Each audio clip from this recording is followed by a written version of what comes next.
A service of KIBMradio.com, the Internet's home for an all-old-time radio.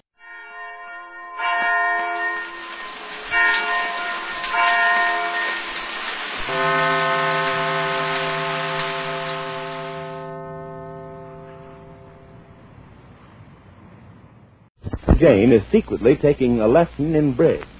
She wants to surprise Mr. Race when they play again. Mr. Race, meantime, has arranged a bridge game for his cranky old business partner, Mr. Neff, from whom he wants a favor. Mr. Neff likes to win at bridge, and Mr. Race figures there's no surer way than for Mr. Neff to play with him and Jane. This episode takes place in alternating scenes between the Ace's bungalow and Mr. Race's office. First to the bungalow. Jane and her bridge teacher are hard at it. Listen. Well, here it is, almost 5 o'clock, Mr. Jackson, and I don't seem to be making any headwork at all. Quite right.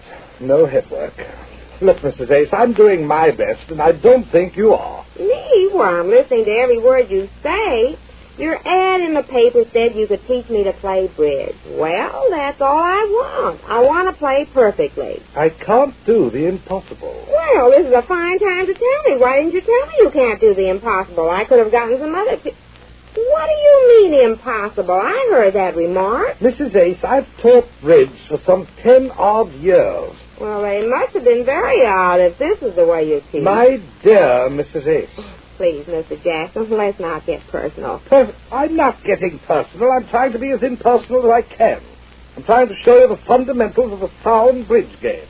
I've been at this for 3 hours now. You don't seem any further advanced than you were earlier this afternoon. Well, why don't you concentrate a little more? Why don't I... My dear Mrs. Ace. Please, Mr. Jackson, I must remind you I'm a married woman. Married? I don't care if you're married or not. Well, I do. Now, let's just think about bridge. Yes, that would be a change. Yes, my husband will be home in an hour, and I don't want him to find you here. I want this to be a surprise to him. It will be, I assure you. Well, it won't unless I learn a little faster. Come on, let's hurry. Well, Mr. Jackson? Will you please pick up those cards, Mrs. Ace? Which cards? The cards I just dealt you. We'll hold a few hands. No, strictly business, no holding hands. This is business. Pick up those cards. Yes, sir. Look at them. Yes, sir. Now, I'm your partner. I play the ace of spades. What do you play? What do I play? Yes, this card. Which card? I said this card. Well, you don't point. Which card do you mean? This card, Mrs. Ace. This card. I want you to play a card on this ace I just played. This card, a card. Let me see your hand. Play that card. Oh, that card. You said this card. I didn't know what you meant. I said this. D-I-S. This card. When your partner plays an ace and you have the king, you discard a card higher than a 5 to let him know that you have the king, you see? Well, don't look so blank, Mrs. Ace. That's not blank. That's thinking of a card higher than a 5. Like a 6, you mean? Like a 6. That's marvelous, my dear Mrs. Ace. That's brilliant. Now, Mr. Jackson. Now, do you understand that? I think so. A card higher than a 5. If you want him to continue playing that suit, yes. That tells him that you're strong in that color. It lets him know what to continue playing. Let him know? Yes. But I don't want to let him know how to play. I want to play better than he does, to surprise him. Well, of course. What? Let him figure out his own hand. Mrs. Ace, do you have to learn to play bridge? Do I have to? Why, sure, and by tonight. Now, let's hurry, please. Don't worry about how he's going to play. Worry about me. Why should I tell him? Because bridge is a game of information. If you don't give him the information, he won't know what to play next. Well, fine. That's just what I'd like. Then let him see how it is not to know so much. How would it be if I gave him the wrong information and he made the mistake? Gave him the wrong information? Yes. He says I'm always making mistakes. Let him see what it's like to play wrong. I just thought of that. Isn't that marvelous? Mrs. Ace, I lose my temper. Mrs. Ace, am I correct in presuming that you wanted to learn to play bridge? Oh, sure. Come on. Look, it's after 5. You've got to be out of here by 6. I will be. Don't worry. Now, let me see if I've got the bidding right. Yes, Mrs. Ace. Let's see how much you've retained. Well, I have to bid if I've got 2.5 tricks. Is that right? That'll do, yes. See, I'm catching on. Now, let me see. And if I've got 5 tricks or more, I have to bid 2 of something. You astound me. All right. Now, if my partner bids 2 of something and I haven't anything, I mean nothing important, Then I have to say 2 no-trumps. Is that right, Mr. Jackson? Well, you ready to go? Oh, hello, Marge. Yes, I was just finishing up. I'll be right with you. Well, thanks for calling me to give me a lift home. Oh, that's all right. I wanted to talk to you before we got there. There's something I didn't want Jane to know. Oh? Yes, we're having company tonight after dinner. Well, who? Mr. Neff. Mr. Neff? Yeah. Well, I've got a deal on, and I need to wheedle him out of some money out of this old guy, and I want your help. Me? Well, what can I do? Well, here's what it is. I understand that he's been in a pretty bad mood lately. He's been playing bridge at his club and losing. Playing bridge, T.Y. Neff? Yes. I don't believe it. Well, I didn't either, but it's the truth. I found out from Betty. And the reason he's in this bad mood is because he's been losing. Oh, a cheerful winner, huh? That's it. Now, here's the plot. To get him into a good mood and then talk business with him, you see? And the way to get him into this good mood is to play bridge with him. Then when he wins, he's a cinch. When he wins? Yes, and what better place can he win at bridge than at our house, especially playing against Jane and me? Oh, it begins to make sense. Now, you and he are going to play Jane and me. You get it? Me? Yes, you, and don't say no now. Oh, I'll play, but what makes you so sure we can win? What makes me so sure? You've seen the way Jane plays. Yes, but... Well, all she has to do is to play her usual game, and how can we possibly win? Oh, I see. Well, the cards have something to do with it, you know. Not a thing. We had enough cards to choke a horse the last few nights. And what happened? We lost. Jane couldn't keep her mind on a game of cards under any circumstances. You know that. Yes, she does wander a bit. Sure. Now, all she has to do is to play her usual game, that's all. Then after the game, Mr. Neff, flushed with success, will be a pushover for me, you see? Yes, it sounds good on paper. I hope it works out. Oh, how can it miss? Come on, let's go. Not a word to Jane now. Okay. If I've got 5 diamonds and 5 hearts, I have to bid the hearts first. And if I've got 5 clubs and 5 spades, I have to bid spades first. Is that right? Correct. Always bid the major first. Yes, and if I have... beg pardon? Always bid the major suit first. A new thing came in. What's the major suit? I never heard of that. The major suits are spades and hearts, and the minor suits are clubs and diamonds. Sounds like a music lesson, doesn't it? Major suits are spades and hearts. Let me write that down here. Spades and... Didn't you ever hear of that before? I don't think so. Spades and hearts. And the minors are what? Clubs and diamonds. Oh, yes, clubs and diamonds. Oh, I sure got a lot of notes here. I'm going to make a neat copy of this after you're gone and keep looking at it while we play. You can't do that, Mrs. Ace. Why? Because it isn't ethical. Oh, they won't see me. They will... My dear Mrs. Ace. Now, Mr. Jackson, remember what I said. Mrs. Ace, will you please... Let me lose my temper. Let's get on with this lesson now. What else do you remember? And now, let me see. Did I say about the 2.5 tricks to bid with? Yes, we finally got that planted. Oh, yes. Now, let me see. Oh, I know. I bid the distribution no trump. Is that right? Correct. See? I'm surprised. See? Really surprised. See? What is the distribution no trump? What? What does that mean? What does it mean? You just said you bid the distribution no trump and you don't even know what it means. Well, you didn't tell me. I did tell you. It means an even distribution of cards. You've got stoppers in all suits.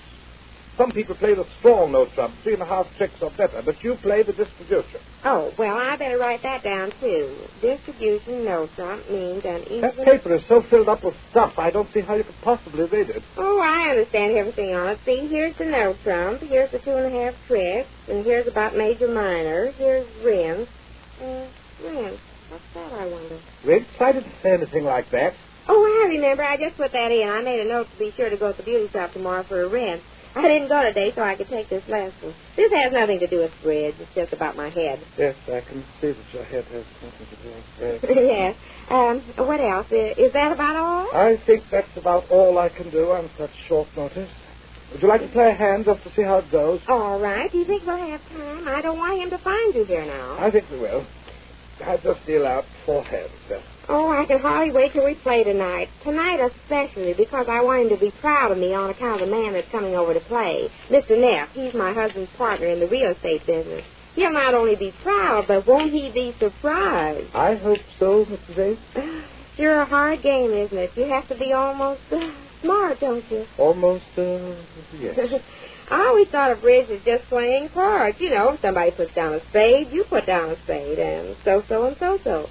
But the way you told me, there's much more to it than that, isn't there? Yes.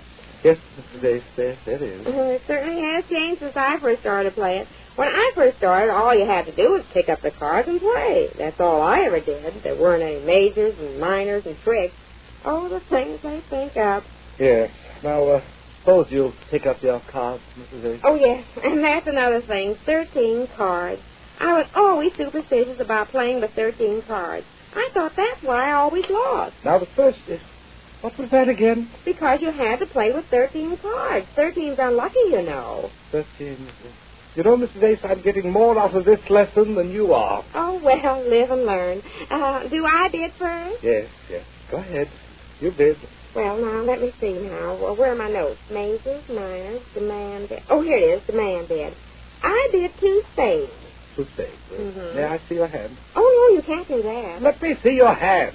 Is that one of the new rules, too? No, I only want to see if you bid it right. Oh, well, look, I've got 5 tricks and all these spades, so I have to bid 2 spades. Is that right? Absolutely. It is? Yes, you bid it perfectly. Well, I can't believe it. That's the first time anybody told me I did something right at a bridge game. Well, you're learning. Well, I'm dumbfounded. I'm proud of you. Oh, Mr. Jackson, really? Now, let me see my hand. I'm going to take you out in my best suit. Now, Mr. Jackson, I told you I'm a married woman. No.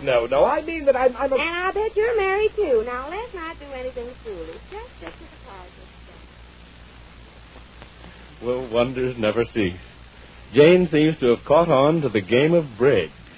We shudder to think what will happen when Mr. Neff comes over, which will be when next we meet the easy...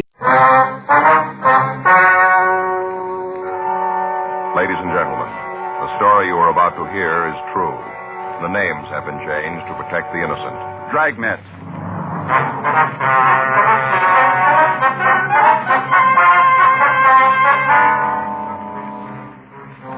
You're a detective sergeant. You're assigned to homicide detail. A man has been shot down on a street corner of your city. There's no apparent motive, no lead to the assailant. Your job, find him. It was Tuesday, May 8th. It was cool in Los Angeles. We were working the night watch out of homicide detail. My partner's Frank Smith. The boss is Captain Warren.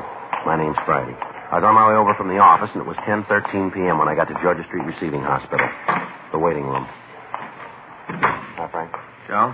How's he doing? I don't know. I'll talk to Dr. Sebastian. How's it look? Well, not too good. Slugs embedded in his lung caused a hemorrhage. He's getting a transfusion. What do you got on it? I just talked to the guys who came in with him for a minute. They didn't have a lot. Yeah. Call came in from a man who owns a newsstand at the corner of Normandy and Willowbrook. See the witness? Yeah. Anything there? I don't know. We'll have to talk to him. What do you got on the victim? Wait a minute. I got it here. Name's Matthew Denton. Address given is 18970 Taft Street in Hollywood. Did you get in touch with anybody? No, tried the house, but nobody was there. Anything else? Yeah, went over the personal property. Usual stuff. Cigarettes, lighter, comb. Mm-hmm. Found a diamond ring on the small finger left hand. Looks expensive. Gold wristwatch. $140 in cash. $1,300 in American Express checks. Doesn't spell robbery, does it? No. None of the stuff was disturbed. Well, maybe you can tell us something, huh? Yeah. Joe, Frank. Hi, Doc. How are you? How's it look? What time you got?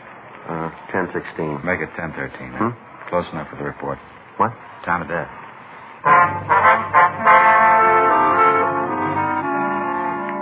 Matthew Trevor Denton, WMA, 31 years, 5'9", 164 pounds, had stopped living at 10:13 p.m. on May 8th. We didn't know who he was or why he died. Before we left the hospital, we put in a call to Denton's address, but we got no answer. We checked the name and description through R&I. There was no record on the dead man. At 10:48 p.m., we left Georgia Street and drove over to the scene of the shooting, where we talked to the witness, Andrew Cate. Right over there is where it happened. The bus stop. Uh-huh. I was standing right here. Right here. Mm-hmm. I saw the whole thing happen. Yes, sir. About what time was that, Mr. Cate? Oh, I guess it was 9:30 or so. I see. I was just standing here, and bang, bang, 2 shots. Did you see what led up to the shooting? Well, what do you mean, let up? Well, I mean, did you see what happened before? Oh, yeah, whole thing. Uh-huh. Would you tell us about it? Sure. All right. Go ahead. Well, one of those nights where just nothing went right, you know what I mean. Uh-huh. I started off with my wife burning the coffee. I wouldn't think a person could do that, would you? Burn the coffee? Shall I go ahead? I had a big argument before I left home. I just started off that way. Yes, sir. Got down here and took over. About what time did you open the stand, sir? Oh, I was 7:30 in the morning. Try to get breakfast business, you know. People on the way to eat. Stop off for early paper. I see. I try to get them. All right. I open her up in the morning, and then there's a school kid takes over for me about 3 in the afternoon. He's here around 6:30 when I come back from supper. I see. That's when she burned the coffee. Night supper. All right. You want to tell us about shooting? Oh, sure. Kind of hard, you know. This is the first time for me. How's that? Well, it's the first time I've ever been a witness. First. I see. What time did you first see the victim? Man who was shot? Yes, sir. Well, I told you. It's about 9:30. The car pulled up to the curb, and this fellow got out. He kind of stood there for a minute, and he talked to the other fellow in the car. He just stood there a minute and talked, kind of leaning in the window. Mm-hmm. Car pulled away, and the one who got out, Yeah. he walked over and sat down on the bench like he was waiting for the bus. Case, you got a good look at the car he got out of? I saw it, if that's what you mean. Would you describe it for us? It was a black Chevy. I'd say maybe a 52 or 53. Sedan or coupe? No, it was a sedan, 4-door, and nothing special about it. Did you get a look at the man that was driving? No, the light's kind of bad over there. You can see for yourself. The one fellow leaning in the car, I couldn't get a good look. I didn't pay a lot of attention to it anyway. It didn't seem anything to get all concerned about. All right, sir. You want to go ahead? Well, the fellow sat there for a minute, not doing nothing, just waiting. And this other car pulled up, right up the curb. Mm-hmm. One guy got out of the car, got right out, and walked over to the fellow sitting on the bench. I see. Oh, excuse me a minute, the customer. All right, sir. What do you think? I don't know. Old Bert always stops by same time. He gets one of each, you know, same time every night. Good old Bert. Yes, sir. I wonder if you go ahead with your story. Oh, yeah. Well, this car pulled up, and the fellow got out. He walked over to the bench, started talking to the first man. They got in an argument. How do you know that? What? Well, how do you know they were arguing? Well, I could see you standing over there, waving their arms around. I could even hear some of the yelling. It wasn't no trick at all to see that they were having some kind of trouble. Mm-hmm. Could you hear what the trouble was about? No, just a lot of yelling and waving. Could hear no outright words. You want to go ahead, please? Well, next thing I knew was when the fellow got out of the car, started swinging at the other one. That was the victim? Yeah, one who was shot. All right. Well, you just bet the guy tackled more than he could handle. The victim fellow started to clean up on this other one. He just started to mop the street with it. I see. That's when the guy who was waiting in the car got out and run over to help his friend, you see. Mm-hmm. 3 of them kind of struggled around for a while, then the one from the car pulled the gun. Bang, bang. 2 shots. First guy dropped right down on the sidewalk. The other 2 got in the car and took off. Went roaring down Normandy. That way. Can you describe the second car? Well, not too good. I just got a glance at it. I wasn't paying a lot of attention at first. The time I figured I should take a good look at it was gone. I see. Now, how about the men driving it? What do you want to know? Can you describe them? Not good. Well, if you tell us just what you can, Mr. Cates, it'll help. Sure. First one was a tall, lanky fellow. He didn't weigh much, sort of string bean. Mm-hmm. How tall would you say? Oh, I don't know, close to 6'3", maybe 6'2", round in there. He's a tall one. About how old? 23, 25. I couldn't tell that too good. I see. What about his coloring? Was he light or dark, do you remember? Light. He was blonde. How about his clothes? He had on a pair of jeans. One of them jackets, you know, made out of the same kind of material, rivets like on them. Mm-hmm. Were real tight jeans. Both of them were wearing them. Anything else you can tell us about the tall man? No. Was he the driver of the car? Oh, yeah. He was the one who did the shooting, the tall fellow. Could you see the gun? Yeah, but not good. Do you remember whether it was a revolver or an automatic? Well, it looked like a revolver to me. All right, now what about the other man? He was shorter than the first one. No runt, but, shorter. Guess anybody looked small next to him. About how tall was he? Always about 5'9", 5'10". Give a couple, take a couple. All right. How was he built? Sort of light, maybe 140. Anything else about the 2 men? Did either of them wear glasses, do you remember? No, not so as I could see. He might have taken them off, before they got out of the car. Might have, but I didn't see him when the fight started. Did either of them use a name that you could hear? I told you before I couldn't hear anything they said. There's just a lot of yelling when the fight started. All right. Wasn't anything special about the two fellas to make them stand out. One tall, the other short. No big reason to remember them. Afraid you got it wrong, mister. Huh? We got a reason.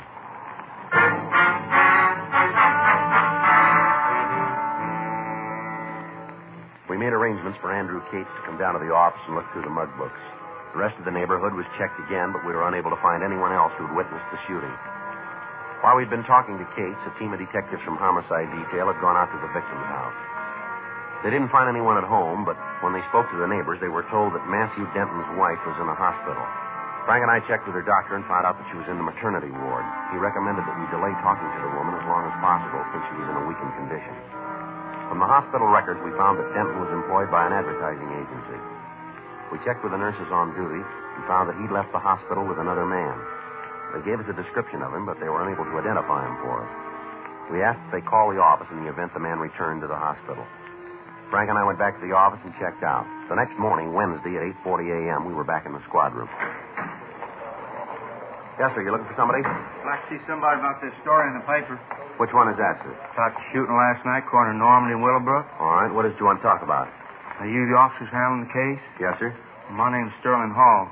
I think maybe I can help you out. All right. Want to have a seat, Mr. Hall? Sure here, thing. Right here. Thanks. Fine. Sit right here. Thank you. It's my partner, Frank Smith. My name's Friday. How do you do, Mr. Smith? All right. What do you got? Well, it says here in the paper where Denton left the hospital with the man. Says you're looking for him. That's right. Well, you don't have to look no further. I'm him. You were with Denton last night, were you? Just said that. All right. How long were you together? Till about 9:30. They dropped him off at the bus stand right where he was shot. All right. I wonder if you could start at the beginning and tell us the whole story, will you? Sure thing. Well, you see, I got a lady friend, same hospital as Denton's wife. I was over there last night to say hello. I brought her a box of caramels and said hello. Uh-huh.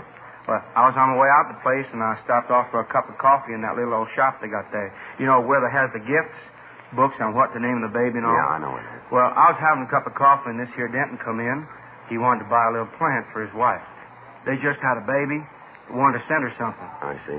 Now, we got to talking and I had a cup of coffee. It turned out he didn't have his car, so I asked him if I could give him a ride home. He was kind of nervous and all. New father. Yes, sir. We left the hospital, and he said it wasn't necessary for me to take him all the way home. Said for me to just drop him off at the bus stand. Told me there was one right near his house. All right. Well, on the way, we was following his car, and all of a sudden it stops. No signal, nothing. Just slams on the brakes, and we rammed into it. Well, didn't hardly do no damage to the other car. Broke one of my headlights is all, but didn't hurt the other car at all. I see. Go Now, ahead. two fellers got out, and they walked back, and they started a little ruckus. Said we was speeding and driving reckless, all that kind of stuff, real loud. And this Denton, he'd tell them to shove off. Said their car wasn't hurt at all, and said not to make a big thing out of it. He told them it was their fault anyway. Were you still in the car? No, we got out to see what damage had occurred. I see. These two guys started to get rugged now, like they wanted to start some real trouble, and Denton said if they wanted to make a problem out of it, the thing to do was to call the cops and make a complaint. What'd they say to that? Nothing, just said to forget it, and then they got in the car and shoved off. Mm-hmm. Now, I didn't see him again, but I got to thinking about it this morning when I saw the story in the paper. You think it might have been one of them two who shot Denton? Well, we don't know, sir. Can you give us a description of the men? Sure thing. Now, one of them was real tall. The other one was about my height. It'd be about 5'8". 5'8" and 3/4. All right. Can you give us a description of the car? Yes, sir. It was a light blue Ford. One of them new ones, you know, with the plastic on top. Yes, sir. I took a good look at it. Matter of fact, I kind of thought there might be some trouble about the accident. I didn't want to be out on a limb with my insurance company, so I made sure. Yeah. I got the license number.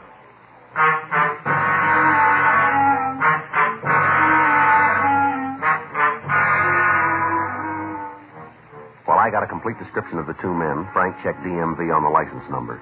5 minutes later, he came back to the office. Joe? Yeah, you got it? If you find out who the car belongs to, shouldn't be anything to pick up them two fellers. It's not going to be that easy. The car was stolen.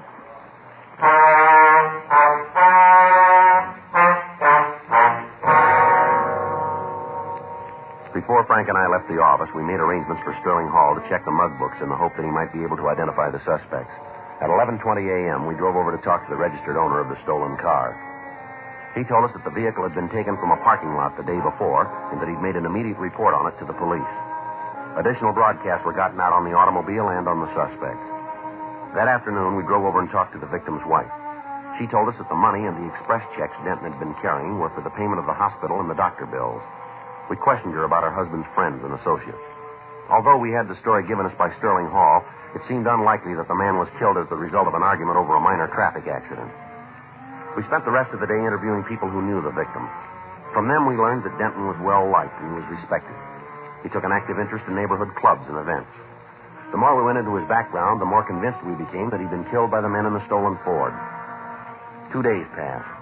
On Saturday, May 12th, the vehicle was found abandoned. A stakeout was placed on it, and when no one approached it, the crew from Leighton Prince went over the car. They found several partial fingerprints, but not enough for classification. The prints were photographed and held for evidence. Frank and I continued to work on the killing. A month went by without additional information turning up. On Tuesday, June 19th, we got a call from burglary detail. Yeah. No, nothing. Where'd he come from? Well, it might check out. No, we'll pick him up. Yeah. Okay, right, thanks. Mac over in burglary. Yeah? He says he just picked up a guy for receiving. Uh-huh. Tried to make a deal. Said if he got a break, he might be able to help us clean up something. Say what it was? Yeah, he did. The Denton killing.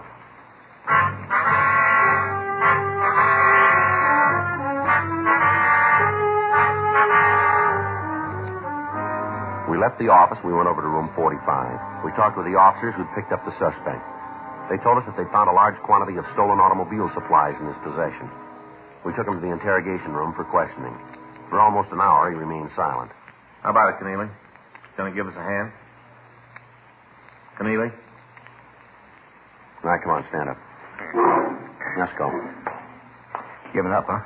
No, we'll be back. Where you taking me? Back to burglary, and they can book you. Main jail? Yep. But you guys are all through with me, huh? Yeah, for now. We'll talk to you again. Oh, you won't get any more. Tell me something, will you? What? A little while ago, you said you knew something about a killing. Now you shut up and won't give us a time of day. Why? I told that other cop if I got a break, you get one. You know we can't make deals. No, it's going to cost you. You're going to take an installment. How do you figure that? You said you knew something about Matthew Denton's murder, isn't that right? I don't remember that far back. We do, and we can prove you did. You're up on a receiving rap now. That's bad enough. But if we can tag you withholding information, we'll make you as an accessory after the fact. You mean you'll try? I think we'll make it. Well, from here, it's got another color. Well, let's see how it comes out, huh? Come on, let's go. Down this way. I know. What's the tab for being accessory? 5 years. Okay, let's go back. Huh? I'll tell you all about it.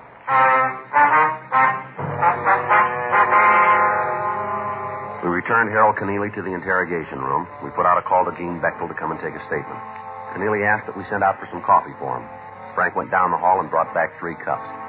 After he'd finished his, Keneally leaned back. It's good coffee. Strong. I like it that way. Yeah, well, now that you've had the clacks, let's start the story. What do you say? Sure. What do you want to know? Who are the 2 men? I don't know. Are you going to start this all over again, are you? I'm giving it to you on the line. I don't know who they are. Well, what do you know about them? Not much. A couple of guys are doing pretty good with radios. You one of their customers? Yeah, me and a half a dozen others. You know who they are? Well, you're not going to get the names. All right, let's get back to 2 men. Why do you think they had something to do with Denton? Well, about 3 weeks ago, they was in my place, had 5 new radios. The kind with the bar to pick the stations, you know, like the new cads. Yeah, I know. I had 5 of them. Want to turn them over. Yeah. Well, the price they were asking was way out. I told them so they'd have to find someplace else to drop them. All right. Told me there was a beef. They had to get out of town, so they needed the money to swing it. That still doesn't add up to Denton's killers, does it? Well, it will. All right, come on, tell us. Well, I went out of the office for a couple of minutes, told them I had to make a phone call. Yeah. I got a mic hidden in the room, found out it helps in business once in a while. I turned it on and listened to the guys talk. Go ahead. They were yakking about some guy that got shot. The big fellow was saying there wasn't no other way to handle it. Said that he didn't like it either, but there just wasn't any other way. Big thing then was to get some money and just beat town. Mm-hmm. I waited outside for a couple more minutes, but they didn't say anything, so I went back in. I told them I couldn't swing the radio deal. What'd they do then? Well, they said they had to dump him someplace. If I couldn't take him, they'd find somebody who would. Told them to go ahead. Now, what do these guys look like? A couple of bums, one tall, the other short, wearing those jeans with the coats made out of the same cloth, you know. You had dealings with them before? Yeah, a couple of times. You know their names? No. All I know is the big one's called Dusty. I don't know the last one. How about the other one? Nothing there. Anything else about them? Well, they're both lushes. Yeah. The big one is Dusty, always got a flask on his hip. You mean a bottle, huh? No, a metal flask like they used in Prohibition. This one's all beat up, dented. It's all dirty.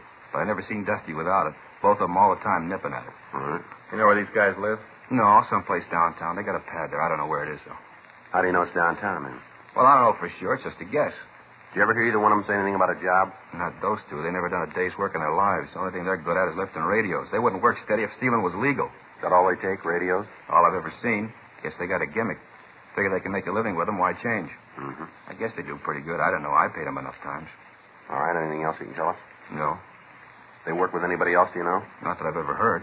How about close friends? None. They say when they'd be back to your place?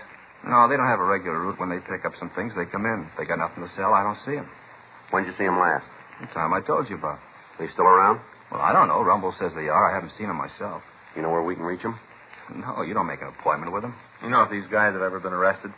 Oh, we never talked about it. Where they seem to feel about cops, though, you sure figure they fell. They from L.A., do you know? I don't think so. Never heard them say. Only done business with them a couple of times. We never got real buddy-buddy. Mm-hmm. They don't go that chummy set much. All right, Keneally. Anything more you want to tell us? I guess that's it. All right, come on. Why don't you check the books? Yeah. Hey, can you spring another cup of that coffee? It's sure good. About the best I ever tasted. Hey, wait a minute. Yeah? There's one more thing about the guys you're after. All right. Take it easy with them. Like I told you, they're both lushers. I think they're off their rockers. Yeah, we'll watch it. Well, you better. They're packing heavy. Yeah. Any way you slice it, they're loaded.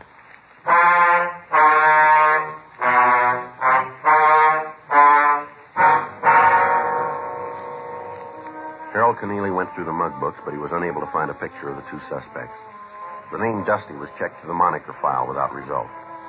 Information was forwarded to George Brereton up at CII Sacramento, and a supplemental APB was gotten out. We spent the rest of the day with officers from burglary detail going over reports. We found that they'd been working on a string of car radio thefts for the past several weeks.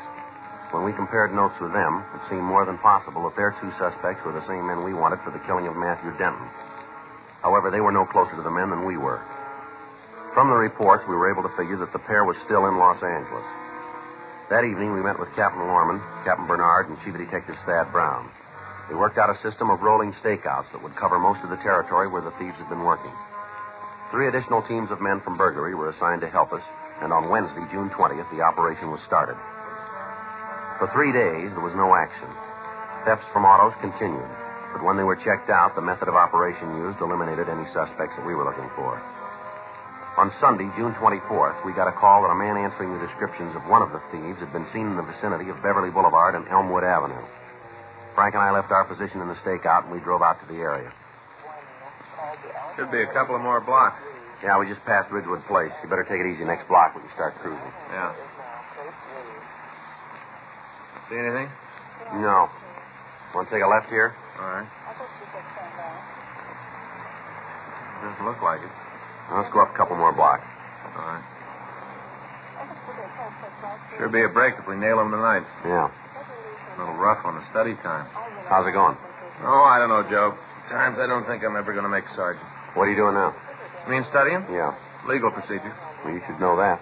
More practical stuff, yeah. Putting it into legal language that makes it rough on me. Yeah, I had the same trouble. I haven't been able to hit the books for the past week. Wait a minute. Yeah. No, nothing. Keep going. What'd you say? I said I hadn't hit the books. I missed a couple of lectures, too. Well, you're never going to make it that way. Yeah, that's what Faye says. Wait a minute. Huh? Slow down. What do you got? Up there. See? Next block on the left. About 50 feet on the other side of the street line. Well, I don't see anything. Looked to me like somebody trying to get into a car. I'm not sure. Well, let's check it. All right. Just up ahead there. Yeah. See anything? Well, looked like somebody on the other side. Better pull up. We'll take a look. Okay. All right, let's go. I'll cover the other side. Take it easy. If it's the one we want, they're heavy. All right. All right, mister, let's hold it right there. What? Stand where you are. You talking to me? That's right. What are you causing me trouble for? I didn't do nothing. We didn't say you did. How about it, mister? This your car? Certainly it's my car. Who did you think it belonged to? You got the white slip? It's in the machines, right out in plain sight where it's supposed to be. You've been drinking, haven't you? Small wonder you officers don't do better at solving crimes. I had a couple, yeah. What's your name? I don't see that's any business of yours. All I'm trying to do is get into my car. I'm not causing any trouble. What's your name?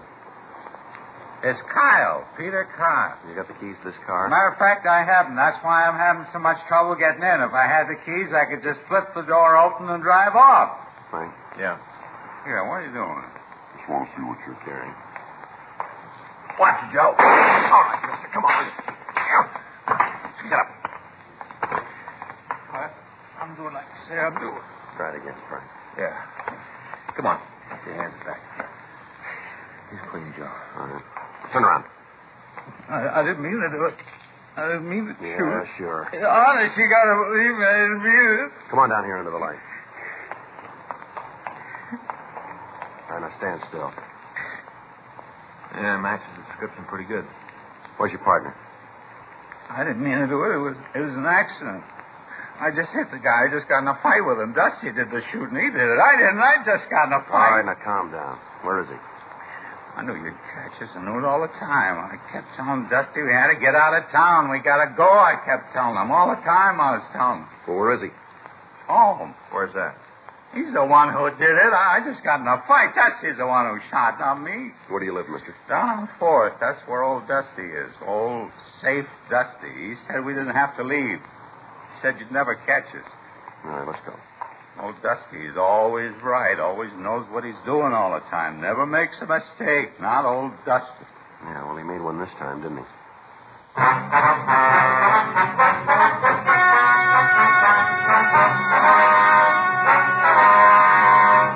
Peter Gregory Kyle and Jesse Haywood Poole were tried and convicted of murder in the second degree and petty theft 18 counts. They received punishment as prescribed by law. Petty theft is punishable by imprisonment for a period of not more than 1 year in the county jail. Second degree murder is punishable by imprisonment for a period of from 5 years to life.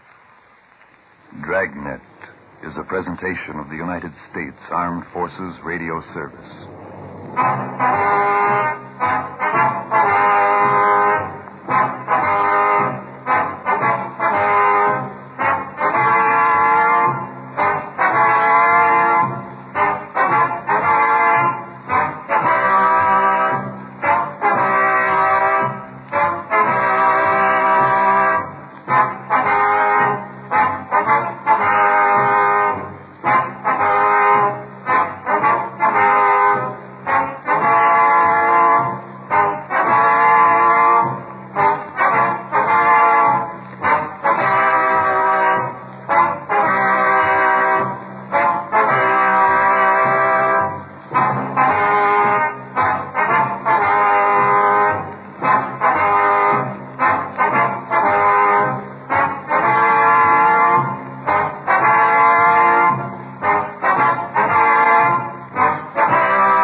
This one's about Pete Kelly. It's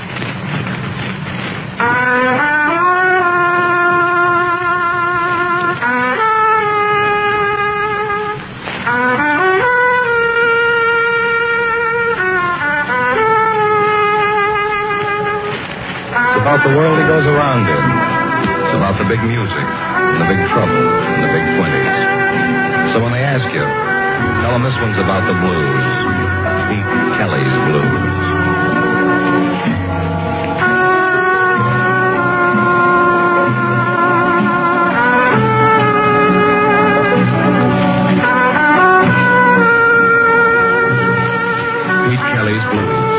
Starring Jack Webb, with story by Joe Eisner and music by Big Cad.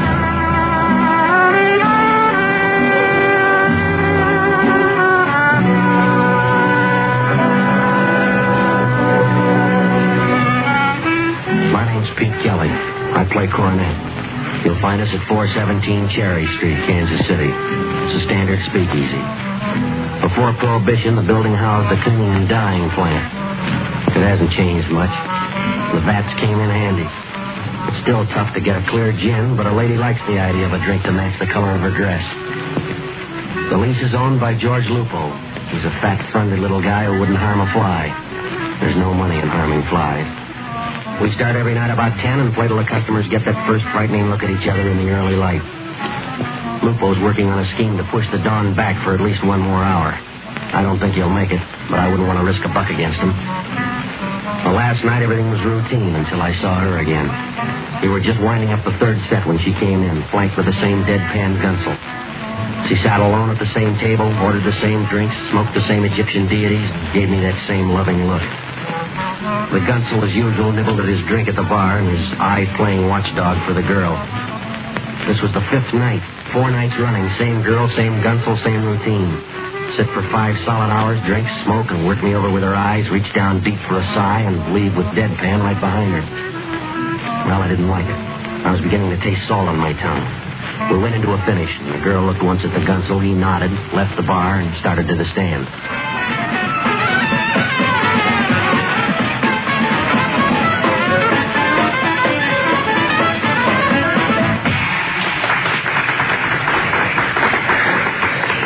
All right.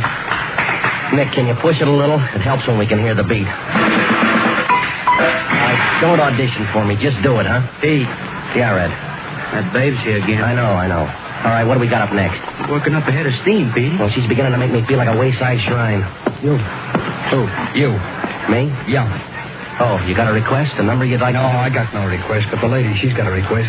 The lady? What's the matter? You don't see the lady? How come you don't see the lady when she's looking right at you? Oh, that lady. Yeah, sure, I see the lady. So why do you make like you don't see the lady when all the time you know the lady's looking right at you? Look, friend, I'm only a poor underpaid employee in this trap. Now, my contract says I'm to play music to please the patrons. I'd be very happy to do anything the lady likes to please the lady.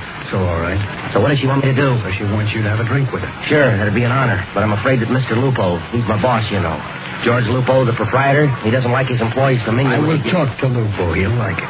Yeah, you could probably make him love it. Come on. I'll be right back, Red. Use some nickels. Right, Petey. Veda, this is Mr. Kelly. Mr. Kelly, this is Veda Brandt. Sit down, Mr. Kelly. Yeah, thanks. All right now, Veda? You happy? I'm getting happier by the minute. Sure, you want me to go back to the bar? But here it's more friendly. Hello, Pete. Hello, Miss Brandt. Veda. Veda? You like my name? Sure, it's beautiful. Veda. I only just got it last week. It'll take a little time to break it in. Let me hear you say it. Veda. Yeah. I like the way you say it. Like you mean it. Yeah, I do. I never met anything more in my life. That's because you're sincere. I knew you were sincere the first time I looked at you. Remember the first night I came in? Sat here and looked at you. Yeah, well, I'm pretty busy up there, you know. Ain't slipped a wink since that night. Well, maybe if you go home and put your mind to it, huh? No use, Pete. I tried. Nothing's any good. Nothing I can do is going to change it. Change what? The way I feel. Sick? Yeah. With what? With love. Oh, poor Veda. Yeah, well, beautiful girl like you. No trouble finding another man. I don't want another man. You don't want another man. I want you. That's what Veda wants, you. I love you, Pete. Yeah, sure. Well, that's the way it ought to be. Everybody love everybody else. It's a better world. Well, I got a number to do. And you shut up. The lady is trying to tell you how much she loves you, so pay attention. Yeah. First time I saw you, Pete, hit me like a dum-dum bullet. Well, excuse me. I have to earn $1. Frame it. It's the last one you'll have to earn. All right. Let's do one. What do you got up? Till we meet again. All right. Petey. Yeah, Red. That babe, I got the rumble on her from Lupo. Yeah. Ever hear of a citizen named Baccalides? The 3 for boy, 3 killings for the price of 2. All right, Red. Bundle it down, huh? She belongs to Baccalides' loser, Petey. Loser. And you told me what? Now tell me how. Well, let's try one. Let's do it when we meet again. All right, we'll make a slow intro out of the last 8. We'll go back to the top. Nick, you take the first 4 going in. Everybody got it? Guilty. All right. Let's try it.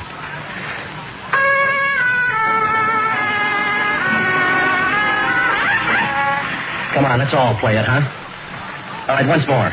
Nervous, Petey? No, I'm not nervous. Now, come on, everybody, once more.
All right.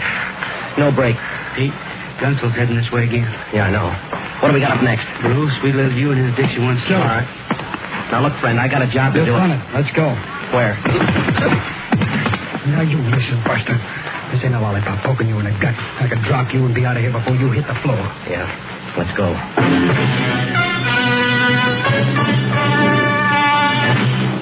Well, we went outside. The Hispano out in front probably wasn't as long as it looked. We've got fairly short blocks in this part of town. Veda took the wheel. She banked low around the corner, pulled out of a half Immelman, gained a little altitude, and flew blind for downtown Kansas City. Veda glanced at me from the corners of charged eyes. Itch just glanced at me. I leaned my head back and closed my eyes. The Hispano whipped down Main Street, lost altitude as we gained the deserted financial district, made a perfect no-point landing at the side entrance of the Grundy Bank and Savings. Well, we went into the bank through the family entrance. One light was burning, and it hung low over the biggest dice table I ever saw in any bank. The stick man was busier than a flea on a fat lady. He called the plays and called the points, and not one of the 50 torpedoes glanced at us as we climbed a short flight to an upstairs office. Two men were in the room. One, a shadow dressed in dark clothes, looked through a small window onto the dice game down below. The Tommy gun rested easy across his knees. The other man sat behind a desk no bigger than the loading platform at Union Station. He was counting money. Neat, orderly piles of bills were stacked around him like a well-trimmed hedge. We waited while he finished thumbing a book of 50s. He just held them up to his ear, fanned them once, made a note on a pad by his elbow. Finally, he turned his swivel chair to face us. It was all chin and jaw.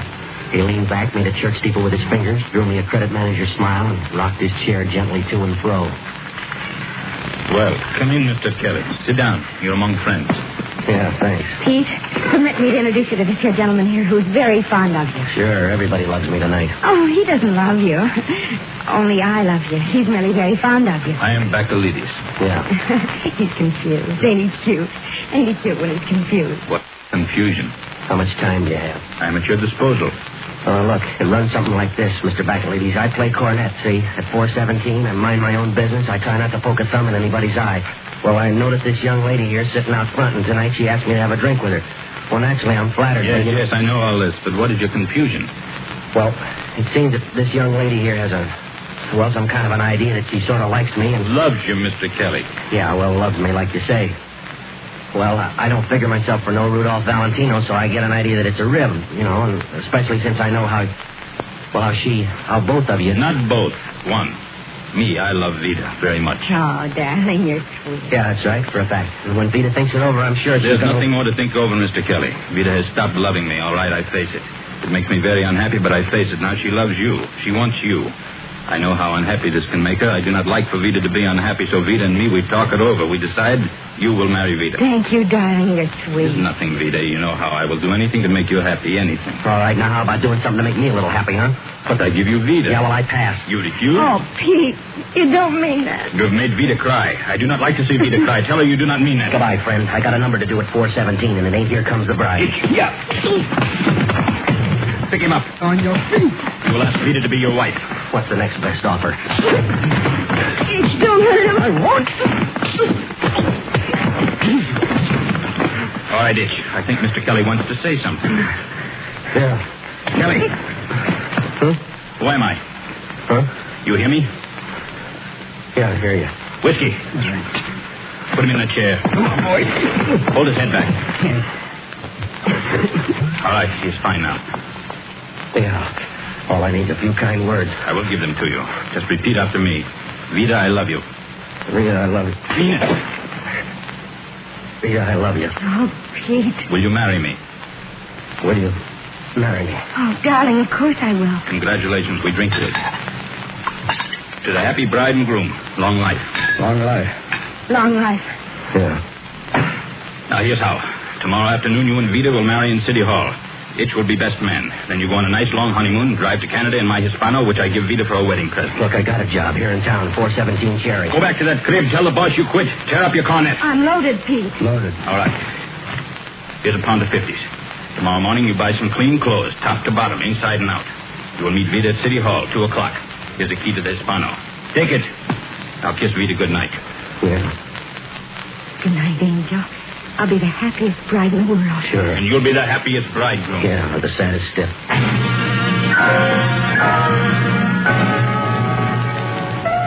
left the office inside the spin of a top.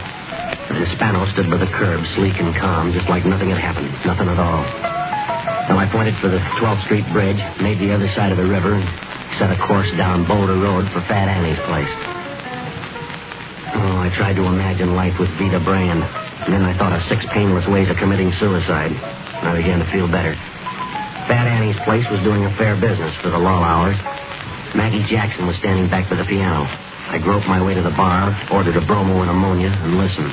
All right, for the wealthy gentleman from Detroit. He needs me. All right, Ray. He needs me. He doesn't know it, but he needs me. And so no matter where he goes, though he doesn't care, he knows I'm there. He needs me. I gotta follow where he leads me, or else he'll never know that I need him. Just as he needs me.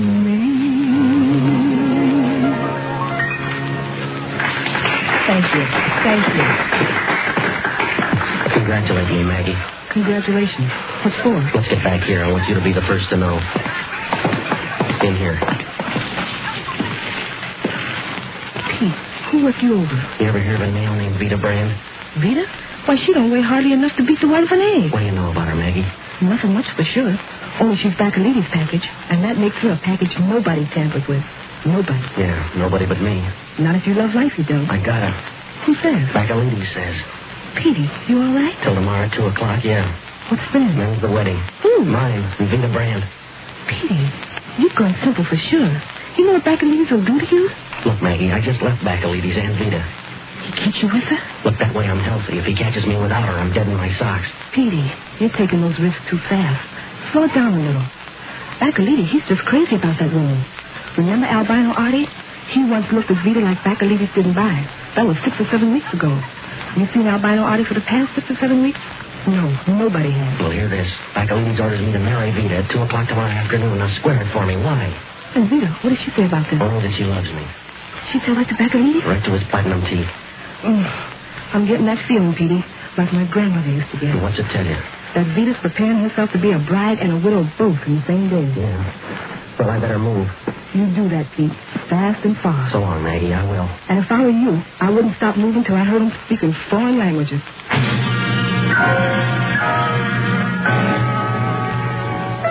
Well, marry Veda and I'm a dead bridegroom. Don't marry Veda, I'm a dead bachelor.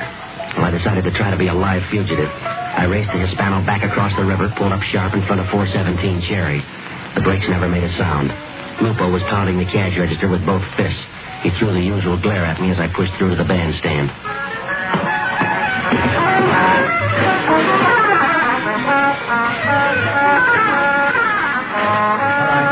Hold it down, man. Hold it down. Let's do this one real fine, for me. It's my last time around. P? Yeah, Red. You being pushed out? Yeah, it's that or carried out. All right. Let's do Singing the Blues, huh? Everybody ready? Yeah. All right, here we go.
do. Now, look, boys. I'm not going to be around for a while. A little business I got to take care of. Well, you'll hear from me, so just keep at it right here until... Red? Yeah, Pete? In the alley, huh?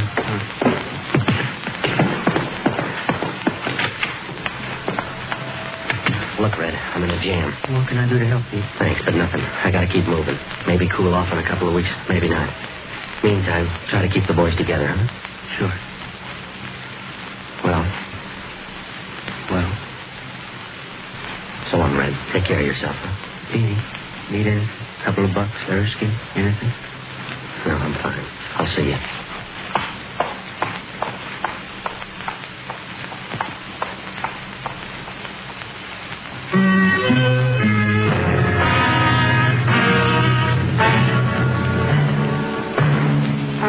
Well, it wasn't easy. I was going to miss the boys. I missed Red already. No, it wasn't easy. But there was only one exit. I drove around to the rooming house, raced up the stairs. All I had to take was a clean shirt, my other suit, and my book of arrangements. I'd hightail it east, just keep rolling till I ran out of road. That was the plan, until I got to my room. She was stretched across my bed, and she looked right at me as I came in. And there she was on my bed, looking right at me, but I was all alone. Now Veda would never be anybody's widow. She was too dead to say I do. The stocking from her left leg was where no girl's stocking ought to be, knotted tightly around her throat. Well, I tiptoed back to the door, as though she was a light sleeper. I closed the door very gently behind me, and then I raced down the 3 flights into the street, into the Hispano, and into high speed. There was no lambing out of this one. You just don't hit the road in a car belonging to the stiff you leave behind. For such violations, the law is strict. Also, Bacalides. Well, I pulled up hard in front of Sour Sammy's joint. This time the brakes cried. Barney Ricketts was sitting at his usual table in his usual state, boiled and loud. Barney's the only ex-bootlegger in the country who went broke in 1922. He says he did that to aggravate a couple of prohibition agents he hated. Well, Barney saw me come in and waved me over to his table. Ah, Pete Kelly. Welcome, Petey, and have a drink. Look, Barney, I'm up to my eyes. Nonsense, Petey. You haven't even opened them yet. Ah, here we are. A drink for you and a drink for me. Now, listen, Barney, I'm in trouble. Petey, I have suddenly become oppressed by the state of the world. Well, it's my own fault, Petey, my own fault. I make it a rule never to look at the public prints. But tonight, well, just listen to these few choice items. Now, look, Barney, right now I'm a moving target for Bacalides' gun. Last night's edition of the Star. Look here, Petey, September 8, 1923. Girl forced to leap from stranger's automobile. But let us remember, Petey, that the only girls who leap from strangers' automobiles are those who climb into them. And here, look here. All right, Barney. California politicians say they are responsible for President Calvin Coolidge's success. Probably insist, Petey, that it's in honor of their state that he's called Cal. And this, Petey... Barney, look, there's a dead girl in my room. Marx quoted at 28 cents per million. So you see, Petey, even a German millionaire is pushed hard to feel like 30 cents. Now, look, Veda Brandt, Bacalides' girl, she's dead, Barney, in my room. Well, now, that's most careless of you, Petey. If I run, it's the law, Barney. If I stand still, it's Bacalides. How did you get mixed up with Veda Brandt and Bacalides? I don't know. I'm still in last week's fog. She wanted to marry me. Bacalides said I would or else. Why, Barney? Why if he torched for her? Very simple problem in human relationships, Petey. Tonight, the word got out that Muggsy Brand was sprung. Who's Muggsy Brand? Veda's father. He was sent up last year. Veda's his whole life. He tried to guard her like Lupo guards his cash register. He hates Bacalides, and if he learned that he and Veda... Yeah, now it's coming into focus. Sometimes, Petey, you're dull-witted, but stupid. So Bacalides and Veda rigged it to disarm her old man. She marries me, takes the heat off Bacalides. Splendid, Petey, splendid. And her old man winds up throwing the knife at me. All I gotta do now is explain Veda's body in my room to Muggsy Brand. Precisely what Bacalides expects you to face. All right. Do the rest of it together for me, will you? Bacalides is married. He could never square himself with Veda. He got in deeper than he wanted to. He couldn't dump her because of Muggsy coming out. So he ties her onto you, gets her up to your room, leaves her dead on your bed. How do I back out of this one, Barney? Do you know where to reach Bacalides? Yeah, the Grundy Bank. His dice game? Yeah, that's right. All right, go there. See Bacalides, lay it on the line for him. All the way, just like we talked it here. Well, they'll cut me down. You might. How much edge do I have? Not quite enough to shave with. But maybe just enough to cut my throat, huh? It's your only chance, Pete. You're in the middle of a three-way push. The law, Bacalides, Muggsy Brand. All right, Barney. I'm counting on you on the outside. Don't worry, Petey. I'll be there with bells on. Yeah, make sure they don't toll for me. Well, I went back to the Grundy Bank and Savings. I had no trouble getting in. The game was just heating up. I stalled around the dark edges of the table for a minute and laid a few bucks on the field. Upstairs, the light was on in the office. The boy with the big piece was still sitting at the window. I could see the head and shoulders of Bacalides. He was still counting money. I started slowly up the stairs, went into the room without knocking. The muscle man swung sharp, pointing the heater at my stomach. Bacalides, fast for a big man, flung out a hand and knocked the gun out of line. Hold it. Next time knock, or you pick up a lot of weight. Yeah, or a silk stocking around my neck? No, for you a knife. From the fingers of the best shiv man in the country. Muggsy Brand? Don't try to run, Kelly. He likes a moving target. Just go to him. Tell him his daughter is in your bed, a stocking around her throat. Tell him you don't understand any of it. He will be very sympathetic. Well, that's nice, Mr. Bacalides. You set it up real nice. It's smart, huh? Sure. You persuade Veda to buzz it around that I'm number one. Everything fixed for her father's ears. Even get her to help you push her across by going up to my room. Tell a good story, friend. Maybe too good. Oh, put that rod down, Bacalides, before you drop it and break your toe. Maxie, take him downstairs. Come back alone. Petey, look out. Get down. Muggsy. Barney, you all right? Shell shock. Muggsy Brand? Yes, Pete. I knew where he was. All he heard was Bacalides. Kelly. Yeah, Muggsy. Bacalides. I got him? He was between the guns. Not much left of him. Or his trigger man. Or me. Now listen. You might poke. Money. Take it. You might get a good burial. Easy, Muggsy, huh? She was only a kid. Maybe if she met a guy like... He's down, Pete. Yeah. What do you mean, Pete? A guy like who? Who knows, Barney? Who knows?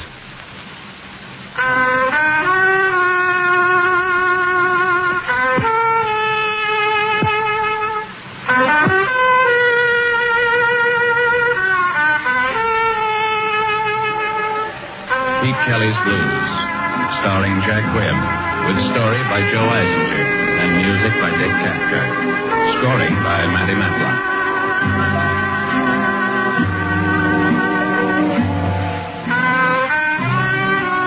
The music of Pete Kelly's Big Seven and Maggie Jackson is now available on phonograph records.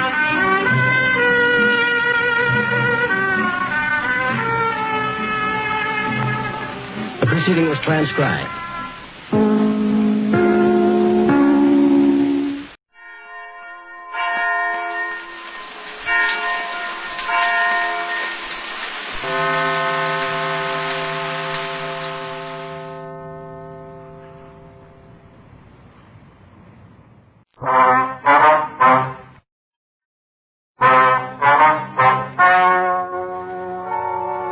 Ladies and gentlemen, the story you are about to hear is true.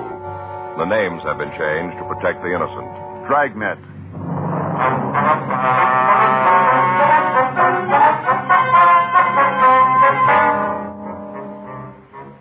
You're a detective sergeant.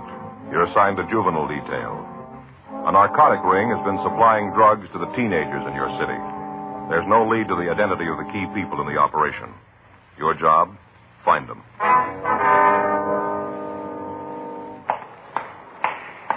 It was Monday, February 9th. It was cold in Los Angeles. We were working the day watch out of juvenile detail. My partner's Frank Smith. The boss is Captain Powers. My name's Friday. I was on my way into the office, and it was 8:01 a.m. when I got to Georgia Street Juvenile. The squad room. Joe? That's right. Hi, old buddy. Been in long? Oh, since about 7:30. How come? No, I couldn't sleep. What's the matter? Anything wrong? Oh, Fan and me had a beef. One of the kids is sick. We were up with him most of the night. What's the matter? I took him over the rides yesterday. Rides? Rides, you know, the place over there where they have the merry-go-round Ferris wheel. Yeah. Mm-hmm. Got them carried away, I guess. They sure had a good time, though. Took in everything, roller coaster, airplanes, whole works. Mm-hmm. She can't expect us to do it on an empty stomach. We had a little something to eat. Guess maybe we overdid it. Anyway, the youngster got sick last night. Faye says I'm to blame. One thing led to something else, and the beef was on. So you just got up and came into work, huh? Yeah. Stopped and had some breakfast, read the paper. Come on in. How's the kid now? Okay, it was nothing serious. A little too much cotton candy's all.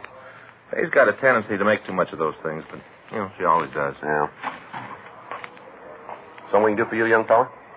I'd like to talk to somebody. All right, come on in. Maybe we can help you. You're a cop? That's right. It's Frank Smith. My name's Friday. Hi. Hello, son. What do you want to see us about? Kind of private. Is there someplace else we can go to talk? Well, we can, yeah. There's a room down the hall. Well, that might be better. All right, we can go down there. Come on. Down this way. Yeah. Just a minute. This is it right here. Go ahead. Yeah. All right. You want to take a chair right there, son? Okay. All right. Now, what can we do for you? I want you to put me in jail. Why? Because it's the only way I'll stop. I know it. I gotta be in a cell or I'll do it again. What do you mean, son? I'm hooked bad. I want to stop.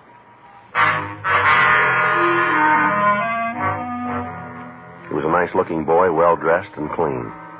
He looked like he was in his late teens. He asked us to put him in a cell. There was an intenseness in his eyes that showed that he was serious. Frank and I questioned him further. What's your name, son? John Coulter. And spell the last name for me. Colter. How old are you? 17. Where do you live, son? You have to have that? Hasn't got anything to do with why I'm here. Oh, we'll have to have it, son. 1896 Dillon Street. Is that in L.A.? Yeah. How big a habit do you have, son? I'm using 4 a day. How long you been hooked? A year, a day before yesterday. Want to let us see your arms? Yeah. Yeah, you got a lot of marks there, haven't you? Yeah, I guess so. A couple of them there we better have the doctor look at. No, all right, I don't care anymore. How long since you had a fix? Last night. You must be feeling a little rough by now, then, aren't you? Not easy. Oh, I guess it is. Hey, you mind pulling those blinds? It's awful bright in here. Yeah, okay. You live with your folks? My father died when I was 5. Your mother know about this? No. She's going to have to, you know. Then you're going to tell her I'm not. All right, we'll take care of that. Is the light better now, son? Yeah, thanks. When'd you eat last? Yesterday. You hungry now? No. How about a cup of coffee? No, thanks. How'd you get started on this stuff? Oh, it probably runs like all the rest of the stories you've heard. Well, why don't you tell us yours anyway? All right. You sure we can't get you some? Only one thing would do any good, and you can't give that to me. All right, go ahead. Now, how'd you get started? A couple of years ago, it was Halloween. The kids had a party. Well? We all went to this house. Kid that owned it had the rooms all decorated up, you know, paper streamers and those cardboard skeletons. Mm-hmm. Had the whole place done up like that. We got there and found out they were figuring to play games. We went the game route for a while, and a bunch of us decided to leave. Things were dull, so we left. Where'd you go? Oh, just drove around for a while, tried to figure something to do. Whose card you have? One of the kids had his father's. All right, go ahead. Well, we drove around for a while, and one of the kids said for us to go up to Mulholland. Go up and scare the lovers up there. Yeah. Wasn't anything else to do, so we drove up. When we got there, one of the guys, a fellow I didn't know too good, said he had some tea. Said we should have a blast party. This boy was at the other party, was he? Yeah, but I didn't know him. Didn't meet him until we were out on the ride. You go to your school? No. All right, son, go ahead. Well, we parked, and he took out these cigarettes. He had them in a tobacco can. You know, like you buy pipe tobacco in. Uh-huh. Had them in one of them. Then we lit up and started to smoke. At first it made me sick. I didn't like it much. Come right down to it, I didn't think the whole thing was such a good idea. Why'd you do it then? All the kids there had to, or they'd have said I was chicken. All right. How'd you get started on the hard stuff? Oh, I just got to the point where there wasn't much kick in tea. You know, same thing all the time. Wanted to go up a step. Who set you up? One of the kids I met. Wasn't the same boy who had the marijuana, was it? No. You see, once in a while we'd go to a big blast party at somebody's house. Be other kids there. New ones. I met Jerry there. Jerry, that's the boy's name? Yeah, Jerry Roth. How old is he? 19. Is he hooked? Yeah. Was he when you met him? I guess so. How'd he spell his last name, son? Roath. How'd he turn you on? We were talking about tea. How the kick wore off. He said there was something else. Something that had a real jolt. Yeah. Boy, it's rough. I'm starting to get cramps. You better have that cup of coffee now. I'll get it, Joe. All right.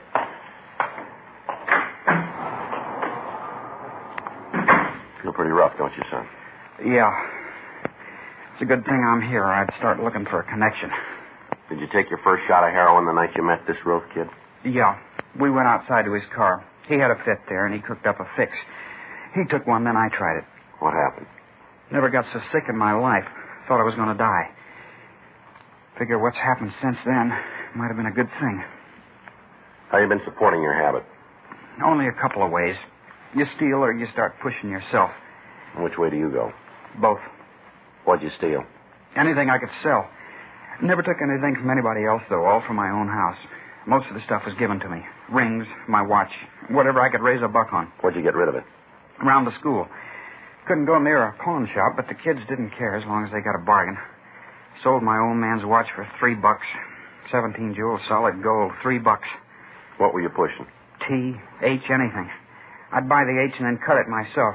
You don't have to do that many times until you got a couple of extra caps. That took care of me for a while. Yeah. Pretty soon there was never enough. Got so as I was always looking forward to the next fix. When'd you start mainlining it? I chippied with the stuff for a couple of months. Skin pops. Then that wasn't enough. Started in the arm. When'd you find out that you were hooked, son? Do you remember? About a year. Took a while, huh? I figured it would never happen. Thought I could beat it. Turn it off when I wanted to. Didn't work out that way. Didn't you know you had it bad when the charge went up? Not really. I still thought I could quit when I wanted to. Just never seemed to get that far. Kept putting it off. Guess if I figured I could start the next day, it didn't matter much. Time I decided to quit, I couldn't. Here's your coffee, John. Brought one for you, too, Joe. Thanks. Hot. Try to get it down. It'll make you feel a little better. Yeah.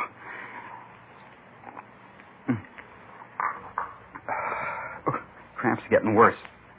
You got a doctor here? Yeah, there's one upstairs. I better see him. Might be something he can do. Your mother at home? No, she works. She there now? What time is it? 9:15. Be about 10 minutes. Better give us the number, huh? Yeah. You're going to call her, huh? That's right. Going to tell her about it? Yeah. Going to take it pretty hard. I don't think she knows anything about it. Well, we have to do it.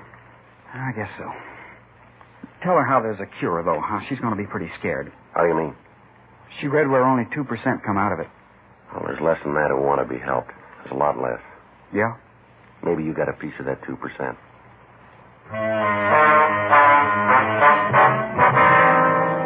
8:57 a.m. The boy was taken up to see the doctor on duty at the receiving hospital. At a couple of minutes after 9, we put in a call to the firm where his mother was employed. We talked to the personnel manager, and he said he'd have Mrs. Calder call us. A few minutes later, the phone rang, and we talked to the woman. We told her briefly what had happened and asked her to come right over to the office. At 9:25 a.m., the door to the squad room opened, and a tired-looking woman who looked to be in her late 40s or early 50s entered. She identified herself as Nora Calder and asked us what had happened to her son. He's upstairs right now, Miss Calder. The doctor's looking at him. He told me he's been using narcotics. That's right. Is that what he says? Well, he's admitted it to us. Is he all right? Well, we think so. He's got an infection on his arm caused by a bad needle. But it's going to be all right. That's right. You have a cigarette, Sergeant? Yeah. There you are. Thanks. Help yourself. Here's the light. I guess I should have known it'd be something like this. Beg your pardon? I should have known. Had to show up someplace. I don't think I understand, Miss Calder. There's a trouble spot in them all, Sergeant, all of them. This is Johnny's. Hope you don't think I'm saying this personal to you. It's just what I've seen in the years I've gone around. Trouble spot in all men. Did you know your son was using heroin? No, I didn't have any idea. Well, according to what he told us, he's been hooked for over a year. You must have noticed something, didn't you? When you use the word hooked, I'm afraid I don't understand that kind of Oh, talk. I'm sorry. I mean, he's been an addict for that long. Sergeant, I've been working for a long time. Ever since Johnny's father died. I worked before then. When I get home after standing on my feet all day, I got a few more important things to do than wonder what he's doing. All I can do is just drag myself down to the factory every morning. Yes, ma'am. Always something. Bills to go over. Decide who's going to have to wait this month. Clothes to wash and iron. Time I just get the things done that have to be taken care of. It's all I can do to climb into bed before I pass out. All right, Miss Calder, we understand. I wonder if you do. How's that? I said I wonder if you do understand. Have you ever raised a boy by yourself? No, ma'am. I have. Believe me, it isn't easy. Since 11 years ago, I've been a mother and a father both to Johnny. I always knew there'd be something that'd blow up. I knew it because he's just like his father, exactly like him. I'm 35 years old. 35, and for the past 17 years, I haven't had a minute of happiness. Yes, ma'am. Anything we can get for you, Mrs. Calder? No. Only thing I want is a little happiness. It seems like there just isn't going to be any of that while I'm on this earth. I'm sick, Sergeant. I'm old and I'm sick, and I can't go through any more of this. Your boy's pretty sick, too. Yes. I know all about that, too. I read how none of them cures work. What they say, 2%. There's something else I got to carry. Might be a little different with John. I don't see why. No reason for him to be something special. No reason for him to be cured. Yes, there is. He wants it, Miss Calder. What's going to happen to him? We'll file a petition on him. After that? Well, we'll have to make an appearance in juvenile court. They'll decide what treatment's going to be best for him. Can I see him? Yes, ma'am. We can take care of that. Now? Frank, you want to see if the doctor's through them? Yeah. You have another cigarette, Sergeant. Yes, here you are. Here's a match. Mm-hmm. Thanks, Sergeant. It's all right. I want to tell you something, Miss Calder. Your son's pretty sick. He's not going to look too good when you see him. He been hurt? Not so it shows, but he's going through a great deal of pain. There's going to be a lot more. For both of us, Sergeant. Well, I guess you're right at that. Might be better if you remember that he's just a youngster. He's only 17. I won't forget. He's mine. All right. He's made a mistake, but he knows it, and he's taken it on himself to try and do something about it. Tell you something, Sergeant. All right. I've had a lot of trouble with Johnny. He was little. He was always running away from home. Time he got to school, he played hooky a couple of times a week. High school, it was the same thing, but that's not the worst of it. Ma'am? He's been stealing. From his own mother, he's been stealing. Yes, ma'am. He told us. He admitted it? Yes, he did. Well, there you are. Not bad enough he's a dope fiend. He's a thief, too. I wasn't sure about the stealing. I just thought so. A few things have been missing around the house, and I'd asked Johnny about him. He'd offer some half-baked story, and now I know. He's a thief. I haven't got enough. Try to take it easy with the boy. Take it easy. That's a laugh. All I've done for him, nice home. Not real big or fancy, but it's clean. We've got a kind of closet, sort of, nice and big with a window. Got that all fixed up for Johnny, airplane pictures on the walls. The best I could do. We eat good. Never gone hungry. Lord knows I have, but he hasn't. No reason for him to do a thing like this. No reason at all. Yes, ma'am. Hello, Mother. I know all about it, Johnny. These men told me. All the time I've been telling you it'd end up like this. You in trouble with the police. You just wouldn't listen. You thought you knew better than me. Well, you found out how much you know. Yeah. I'm sorry about it. It's a little late for that. How am I going to go home with all the neighbors knowing about what's happened? I'm sorry. Well, what's that lot of good that's going to do? I had you home right now. I'd show you, and don't think you're too big for me to do it. You want to take me upstairs, Mr. Smith? Yeah. Just a minute.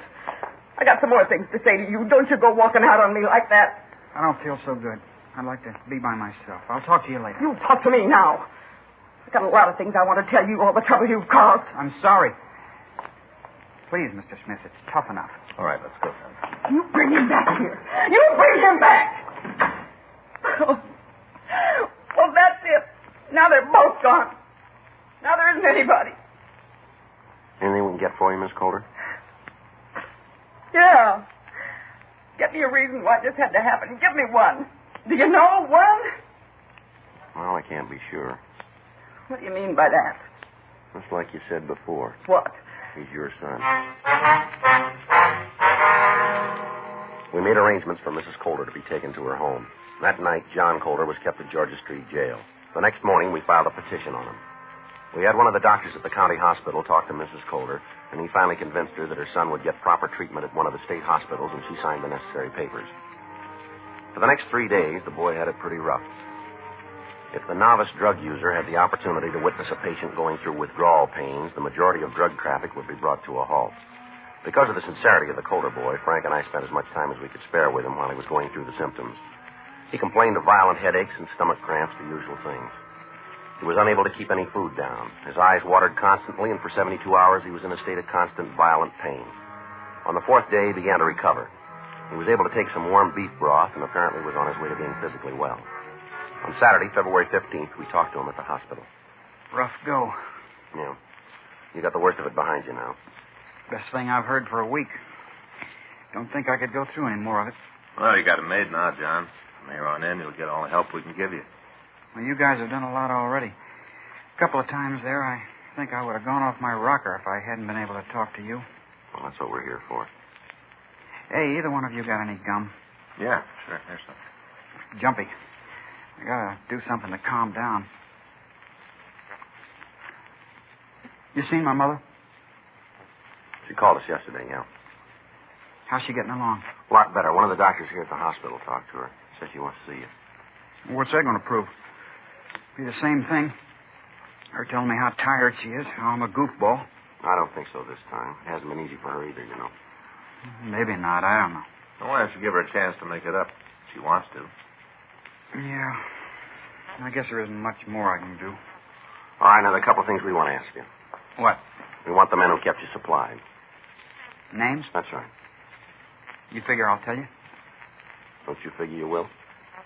Wrong base. I'm a bum in a lot of ways, but I ain't going to get anybody else in trouble. You told us about this Jerry Roth, didn't you? Yeah. We got a warrant out on him now. Only be a matter of time before we pick him up. Then let him tell you. Do you think you got it a little wrong here? Yeah? What'd these people do for you? They're friends. Check the books. Go over what they've done for you against what you've done for them. What do you mean? You're a big boy. Figure it out for yourself. You know, they tell us there's an estimated 25,000 narcotic users right here in Los Angeles, and a big part of them are kids. Read's good. Figures always help. I know you remember something else, youngster. You came to us and you asked for help, didn't you? You walked into the office, you said you were in trouble. We're not trying to steal a plea or sound like big men, but when you said you wanted help, we didn't ask you if you could afford it. We didn't care. Now, if these people are such good friends, why didn't you go to them? I'll tell you why you didn't. Because you were scared. You knew what had happened if you walked up to them with empty pockets. You knew they'd spit right in your face. They're your buddy as long as you can pay for it. As soon as you're broke, they never met you, did they? Loyalty's fine. It's a good thing. People could use a lot more of it. But turn it around, son. You've stolen things from your own family to support this habit. Now, how loyal have your friends been when you haven't had the price of a cap? How quick did they come through for you then? You know what it's like in here. You've had it bad. Any of your friends been around to see you? Any of them been willing to hold your head while your insides fell out? Now, we asked you a question. We don't really need the answer from you. We'll pick up the people that did this. We'll reach every one of them, from the mule that sold you that first cap to the guy who's been bringing the stuff right into the country. We just figured you'd like the chance to help out the other 25,000. I guess we had it wrong, didn't we? There's the phone. Put in a call to one of your high-powered friends. See how fast they come through for you now. You don't need us, and we don't need you. Let's go, Frank. Yeah. Wait a minute. Yeah. I'll give you the names. We talked to the boy for another hour and a half. During that time, he gave us as much information as he could on the operation of the narcotics ring. He supplied us with the names, dates, times, and places. However, he could only go so high in the organization. Frank and I went back to the office and we called narcotics detail. We talked to Sergeant Roxy Lucarelli and his partner, Steve Broadhurst. We filled them in on what had happened and gave them a list of the names we had. The roundup of narcotics salesmen started. Inside the next 24-hour period, 14 men and women had been taken into custody. Each one of them was interrogated, but they either didn't know the name of the key man in the operation or they refused to tell us. They were all booked on various sections of the state narcotics code. On Wednesday, February 18th, we received word that Jerry Roth had been picked up in a washroom in Pershing Square. Frank and I went over to the main jail to talk to him. All right, get it over with. We want one thing from you, Roth. Yeah? The name of the wheel. I don't know what you're talking about. Roll up your sleeves, boy. What for? Roll them up. Let's see the other one. They're both the same. Let's see it. It's marked, John. What's that proof? That you're left-handed. When'd you have your last fix? Who says I use the stuff at all? Oh, come off it, Roth. We got you and you know it. I don't see where it says that. How old are you? Well, you got the record. Look it up. You're a big talker, aren't you, son? I live that way, too. Well, you're just taking a little drop, kid. You won't keep me here for more than 12 hours. Don't make book on that. Well, I got a lot of friends in this town. They'll get me out. You keep believing that. We put a hold on you when we came in. What's that It mean? means you'll be dropped into an ISO cell. There isn't going to be anybody who can talk to you without us knowing about it. Everybody comes near you is going to be checked back to the time they were born. And what's that going to prove? We'll get to the wheel. You talk loud, cop, but I got trouble with my ears. All right, you sit right with it, kid. You'll be screaming for us to talk with you. Yeah, sure. Keep believing it, because I'll give you one thing free. Yeah? Next time we're here, it'll be to listen. Jerry Roth was returned to his cell, and Frank and I went back to the investigation. For the next 2 days, we kept a constant check on the suspect. During that time, nobody had attempted to see him or talk to him. Saturday, February 21st, we got back to the office from lunch. Want to check the book? Yeah. Anything? Yeah, we're supposed to call the main jail. Roth probably wants to talk. Well, we might have tried to spring him. Yeah.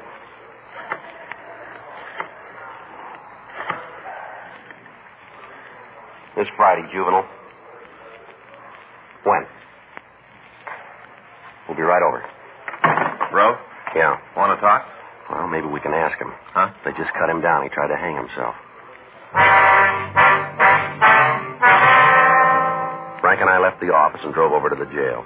The boy had torn his trousers into strips and braided them into a rope. He'd attempted to take his own life. He'd been found on a routine check and had been cut down. The accident had been discovered almost immediately, and by the time we got there, he was almost fully recovered. We talked to him in the interrogation room. Kind of lousy way out, isn't it, kid? That looked good at the time. How's it seem to you now? I made a mistake. How do you feel? Pretty lousy. You want to give us the name? What kind of protection do I get? How do you mean? Well, if I tell you, I gotta know he ain't gonna get me. Well, we'll try to build some kind of a wall for you. You won't know it's me? No, not from us. All right. His name is Pollard Zern. You want to spell that? Yeah, Z-E-R-N-E. He the top man? Yeah, I built the whole thing. Did he bring this stuff into the country? Yeah, Sergeant, he's got a boat. He tells people he's going fishing for albacore. Was he bringing it in from Mexico? Yeah, I've been with him a couple of times. He lands the boat at a beach down there, makes the contact, and then comes home. Hides the stuff and fish. Got the idea from an old movie. That way, if they lift the boat over, chances are they won't find it. Nice setup, huh? Yeah, it sure worked good for him. Yeah. He made a mint, got a big house, drives a new car, got everything he wants. Just sits back and pulls a handle. Jackpot every time. No, not this time. Huh? He just turned a lemon.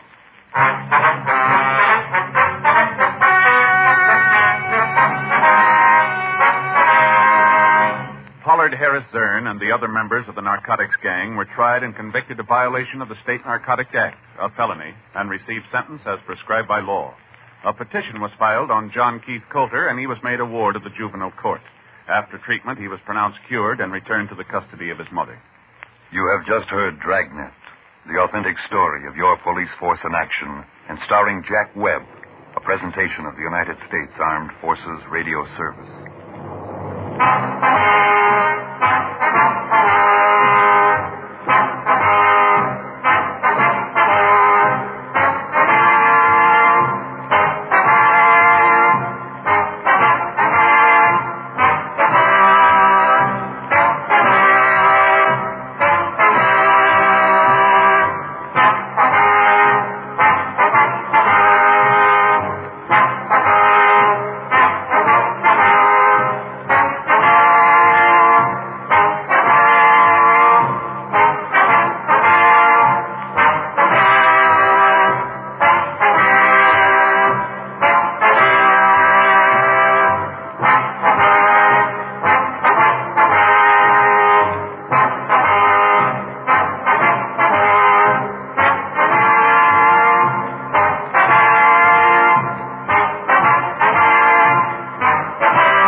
My name's Regan. I get 10 a day in expenses from a detective bureau run by a guy named Anthony J. Lyon. They call me the Lion's Eye. With Jack Webb as Jeff Regan, the Lion's Eye, stand by for hard-boiled action and mystery and thrilling adventure in tonight's story of The Gambler and His Lady.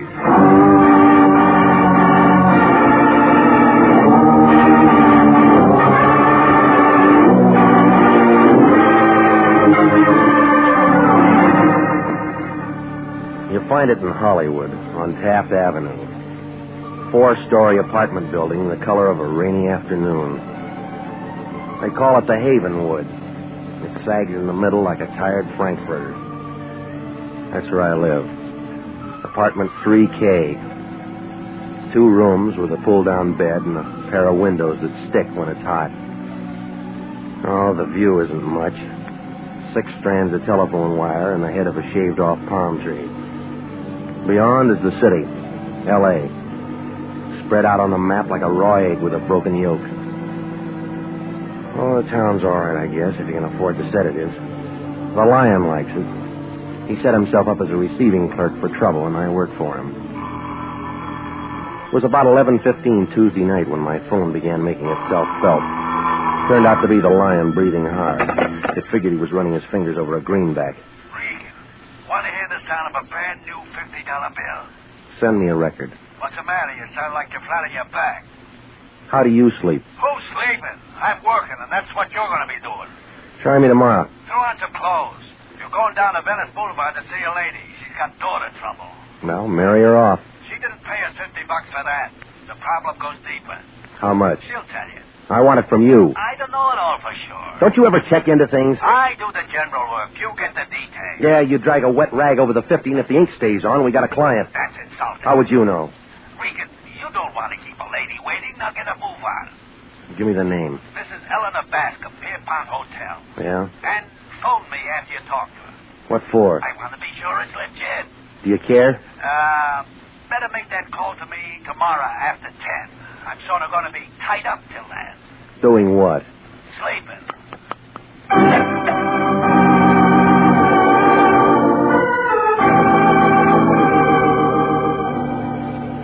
Well, I put on some clothes, picked up my car, and moved out to Venice Boulevard. The good humor men were all gone, and I had the street to myself. 20 minutes later, I came to a stop beside a garbage can near San Pedro. Behind it stood the Pierpont Hotel, a 2-deck pile of wood left over from the sinking of the Spanish Armada. There was a black and dirty white sign outside, said rooms 50 cents, weekly and monthly rate. The names Eleanor and Georgia Bascom showed in the mailbox and gave a room 210. I climbed a flight of stairs and walked down a hall that looked like a passageway in a pyramid. It was dark, and it took my cigarette lighter to turn up the numbers. 210 finally showed, and I rapped on the door. A bush of black and gray hair pulled it open. It was wearing a red kimono and an impatient look like a tax collector in January. She was pushing 50 and looked tired. Yes? I'm Regan, international detective. Oh, yes, Lion's Eye. I've been waiting for you. Come in. I'm Mrs. Bascom. Eleanor or Georgia? Georgia's my daughter. I want to apologize for getting you out here this time of night, Mr. Regan, but it's urgent. The Lion said that the girl's the problem. Huh? Yes. How old is she? 22. Who's the man? How'd you know there was a man? Well, what other kind of trouble would she go after? She's a good girl, Mr. Regan. She always has been. Until now, huh? That's what I want to know. Now, she's old enough to call her place. That's not the advice I'm paying for. Where'd you get the 50? It took a lot of saving. All right, give me his name. Louis Desmond. Gambler, card sharp, bookie, all-around con man. He's got a card room out toward Gardena someplace, a 5 Aces club. What did your daughter see in him? Oh, it's this place. The way we have to live. She's tired of having nothing. I've tried, but she's looking for a change. And taking a wrong turn. I'm not sure yet. Yeah, other girls have it real tough. They go to work. Well, we had a little trouble in the family once. It shows up if someone starts looking. When can I talk to Georgia? Well, you'll have to work that out yourself, Mr. Regan. What does that mean? She put some clothes in a suitcase and left earlier this evening. That's why I had to call you so suddenly. Mm-hmm. Where'd she go? Louis is a real bum, Mr. Regan. You talk like you know him. We've met. I want to know just what's going on. If Louis is forcing her into anything crooked. She force easy? A fur coat makes a young girl do a lot of things. Yeah. Oh, here's a picture of her. You may need it. Mm-hmm. It's not very good, but the only one I've got. I'll make it work. Well, that's about all, Mr. Regan. Get in touch with me as soon as you get something. Okay. Oh, Mr. Regan. Yeah. As you can tell, I'm the kind of person who sometimes gets hysterical over things, but I'm also the kind who demands results. You sound like a radio commercial.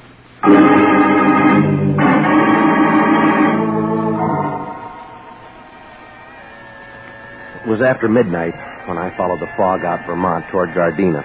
The yellow lights were pressing, but they were doing about as much good as a pint of bourbon at a Shriners convention. I wound around the flatland for a while before the Five Aces Club turned up by a bend in the road. It looked like a blue wart with a neon sign.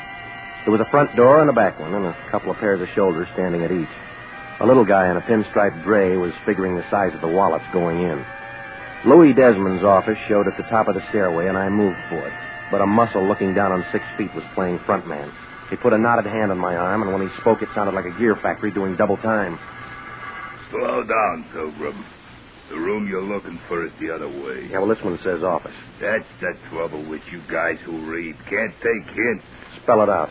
Peter. Not until I see Louis Desmond. What's your business? I'll tell it to him. You owe him some dough? No, I don't. Then he ain't interested. He will be. Listen, Junior. Come on, get him off of me, punk. What's all the noise, Patsy? Sightseer without a ticket. My name's Regan. Cup? Maybe. You want me to bounce him down the stairs, boss? Maybe.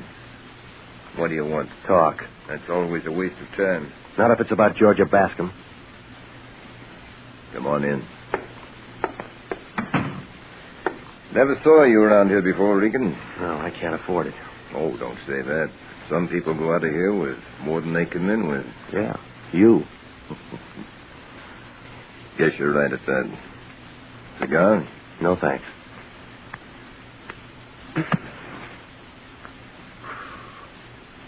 Well, what about Georgia, Regan? You tell me. That doesn't add. You came to see me. She's got a worried mother. They're all like that. Now, this one figures you're doing a little forcing. Oh. You'd know more about that. Give me a clue. Blackmail, maybe? You're a kick. Arthur Godfrey'd love to get a hold of you. I come too high. Let me give you some good advice.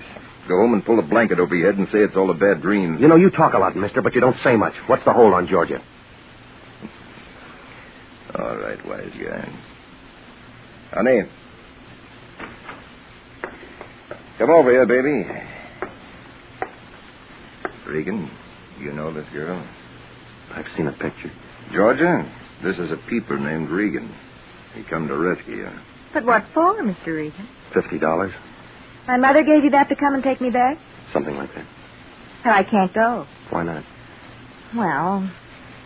Go ahead. Show him, baby. Look, Regan. 3 carats. With a wedding band to match. On what dice table did you pick those up? Stop the noise, Regan. Congratulate the lady. Not on a bad mistake. Listen, Shamus. Oh, never mind him, Louis. He doesn't matter. When did the furs come? Louis said soon. Tell Mama we're married and not to worry. We're going away for a few days. Ensenada for some gambling and fishing. You won't enjoy it. Sure I will. You'll be in L.A.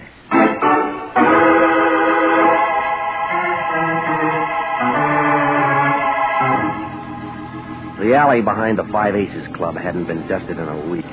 My brown flannel suit fixed that. Well, I picked myself up and made it for the car. Moving north on Vermont, I tried to add a couple of things. There was a funny smell in Louis's office when I first walked in, like rope on fire. Somebody'd been there before me who smoked cubebs. Desmond worked on cigars. Georgia held a king-size Pall-Mall. Well, whoever it was still played it coy.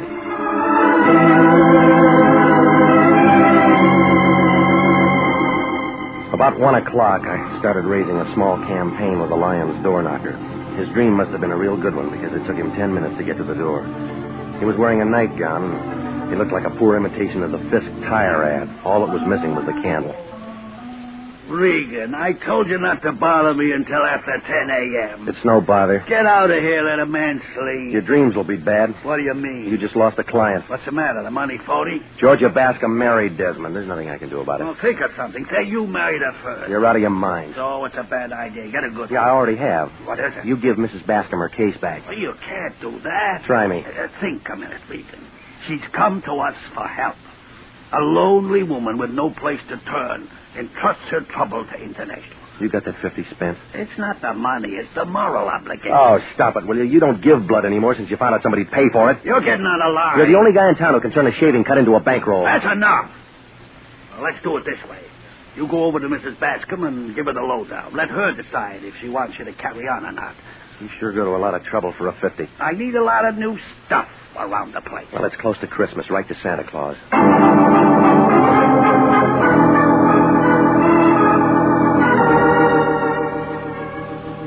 Well, I left the Lion looking for a fountain pen, and I drove out to Venice Boulevard in the Pierpont Hotel. The place still looked the same. A black Nash was parked up the block, the motor going. A couple of cats were doing a duet on a garbage can. I climbed the stairs to the second floor, and I started down the hall for 210, walking real easy to keep the boards from creaking, but somebody else didn't care about the noise. There was a gun with a silencer working in Mrs. Bascom's room. I pushed the door in, but by then all I could hear was silence. The light showed an open window by the fire escape, and the wind was blowing the curtains. Mrs. Bascom lay face down on the bed, real still, and the holes in her blanket were turning wet. The Lion really lost a client that time.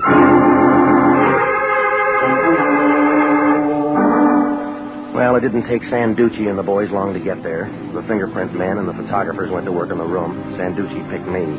He had a grouch on like a fat lady in an upper berth.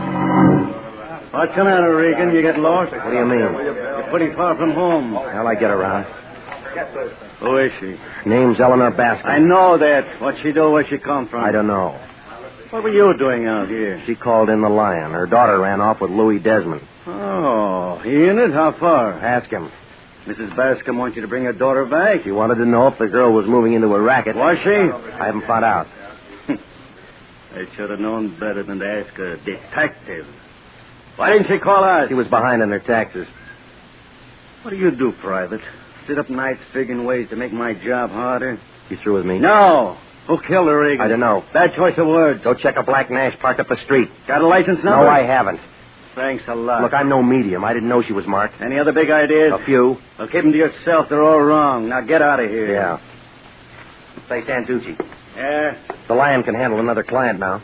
So what? Want to sign up?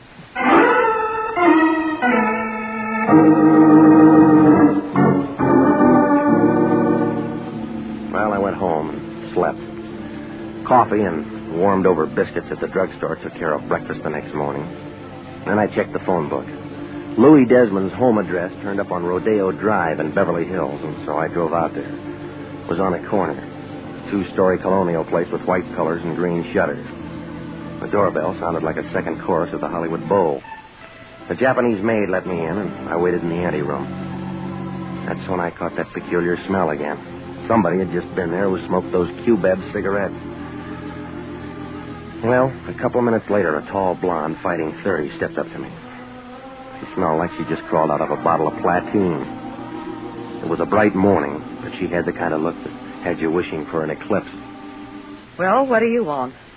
Louis Desmond. Census taker? No. What's he done? I don't know yet. Where is he? I don't know where he is. He didn't come home last night. Lots of work at the office? Card room out in Gardena. Lots of work out there? He didn't say. He doesn't tell me everything. Should he? Depends on what you think of your marriage vows. Who are you? His wife. Want a drink, mister? Sure. What'll it be? Yours? Bourbon. You pour. I don't know when to stop. All right.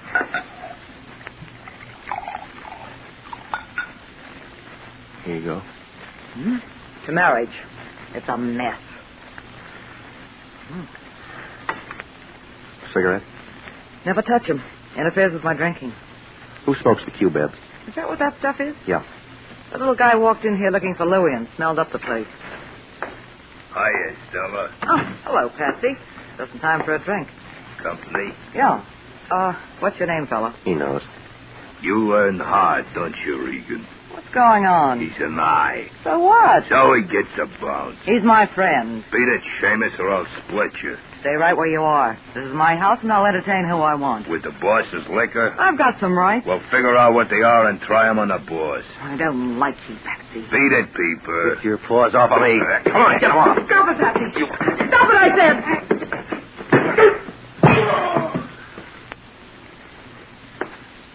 Well, you hit him pretty hard, lady. No, I didn't. His head's soft.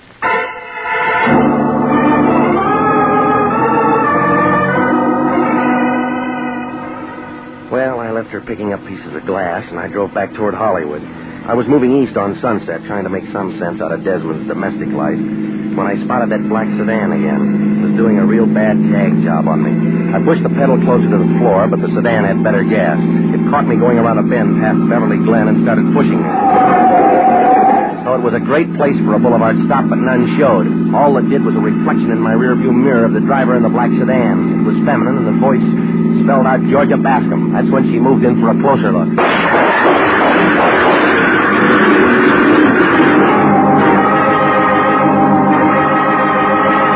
You are listening to the story of the gambler and his ladies. Tonight's adventure with Jeff Regan, Investigator.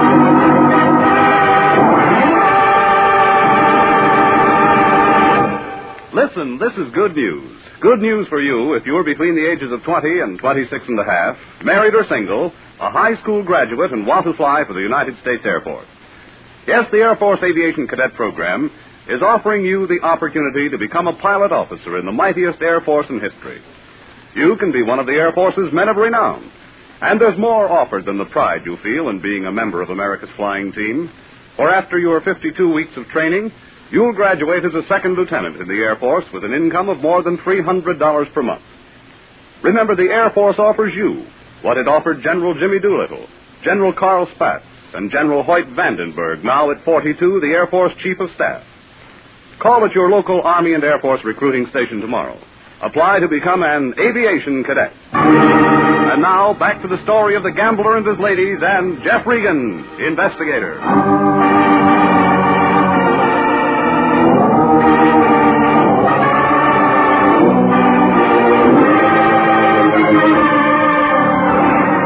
Well, things were moving as fast as the last reel in a Western movie. The Lion sent me out to see a lady who was having daughter trouble.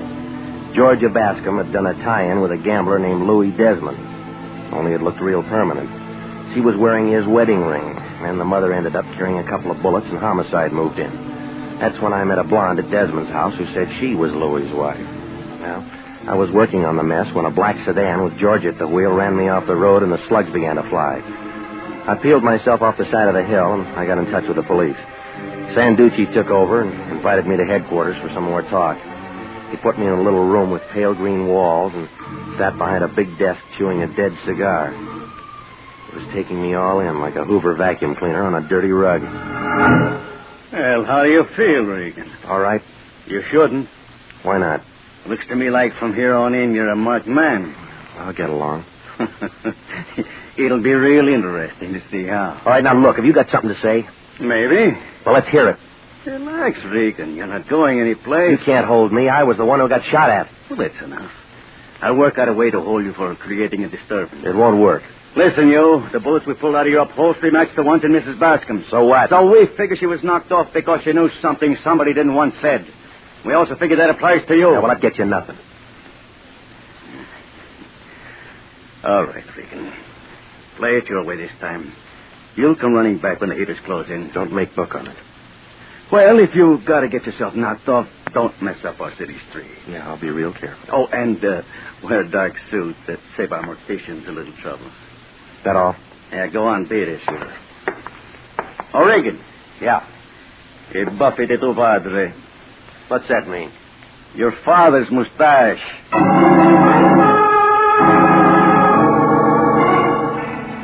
Well, it was late afternoon by the time I walked out of headquarters. The sun was still working, but it was cold. The cab driver, with a lot of conversation, drove me to my place over on Taft. When I opened my front door, I smelled it again, those Q-bebs. A small face was sitting on my sofa, sucking on them. It belonged to a guy who had to stand on a box to see over a fox terrier. When I shut the door behind me, he ground the cigarette into an ashtray and turned on a nervous look like a pig in a football factory. Your landlady let me in, Mr. Regan. I hope you don't mind. I have to talk to you. We met before. We did? I don't remember. Just me and your cigarettes. Huh? Oh. You mind if I smoke? You just finished one. Oh, yes, so I did. May I have a drink then? Just a small one. All right. Thank you. I generally don't drink, but tonight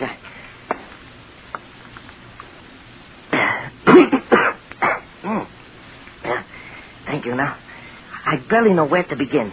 Well, you better figure it out. You haven't got much time. Yes. Well... Start with a name. Is that necessary? Yeah, it is. Loper, Max Loper. I'm a businessman. What kind? What kind?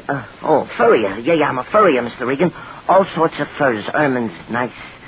Generally, I prefer sable, but it depends on the woman, you know. What does Georgia get? If they pardon? Let it go. I'm not the man I used to be, Mr. Regan. My fortunes have changed. Yeah, it changed. I think I better have that cigarette. Save it for later and start making sense.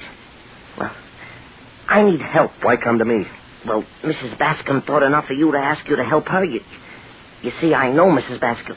That is, I knew Mrs. Bascom. Her death was so sudden. It was forced. Yeah, so the papers say. But, Mr. Regan, I want you to know I didn't do it. Who said you did? Well, nobody yet. But I didn't do it. Look, why tell me? There's nobody else I can tell. Try the police. No, that's what I can't do. I want you to prove to them that I wouldn't do a thing like that. Loper, what's your tie-in with Desmond? Desmond? Why? There is no tie-in. You were at his card room. I smelled your cigarettes there. You got nothing, I guess, and you went to his house. Mr. Regan, that's got nothing to do with it. I think different. But you're wrong, all wrong. Convince me. I didn't do the murder. That's what I want you to tell the police. Who did? I don't know. Well, now I think you do. Come on. Who killed George's mother? It was her stepmother who was killed. Give me some more. Oh, you got me all confused. I guess coming to you for help was a bad idea. Something was. I'll find somebody else who doesn't ask so many questions. I better go. No, not yet, little man. You got too many answers. Take your hands off me. Mr. Regan, I never used one of these, but the theory is simple. Just pull the trigger. If you can find it. Don't urge me. Open the door. Go on. Sure.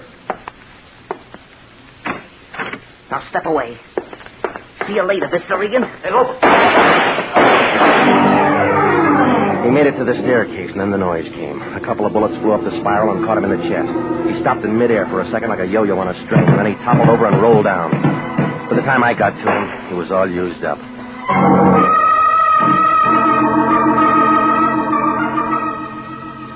Well, I called into homicide, brought some of the boys out, and they took care of him. A fat guy with a head like a plunger took some pictures for a paper, and a girl with a leaky fountain pen got the story. It took about an hour and a half to clear my place. But the minute the crowd moved out, the lion moved in. He had a sheet of paper in one hand, and his face was lit up like an old maid at a cocktail party. This concerns Louis Desmond and Georgia Bascom. You interested? Yeah? Desmond's got a wife, and her name's not Georgia. No, it's Stella, and she's a ripe candidate for a drunk tank. What else do you know about her? She's jealous.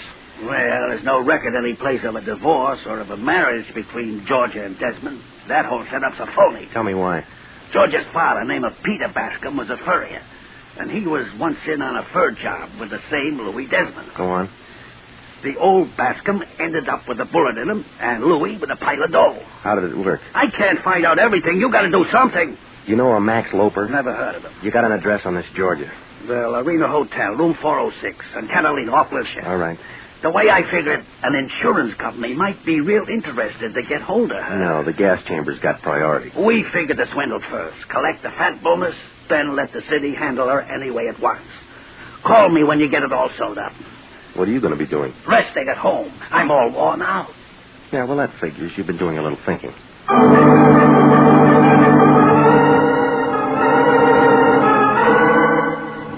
The Lorena Hotel, 6 stories of plush carpet and gold paint. It was night when I got there and the neon was on. The buzzer brought the door open and Georgia Bascom stood there carrying an overcoat. She had her purse under her arm and it figured she was leaving. When she saw me, she turned on a surprised look. Oh, Mr. Regan. Moving out? Just a little errand. It'll keep. Shut the door. Now, see here. Well, that's a lot of nerve. Don't let it bother you. There are bigger things. Like what? A fur job you and Louie are working on. What are you talking about? And a little murder. Throw your purse on the sofa. I will not. Come on, lady. It's getting heavy. Now open the closet door. Come on. There.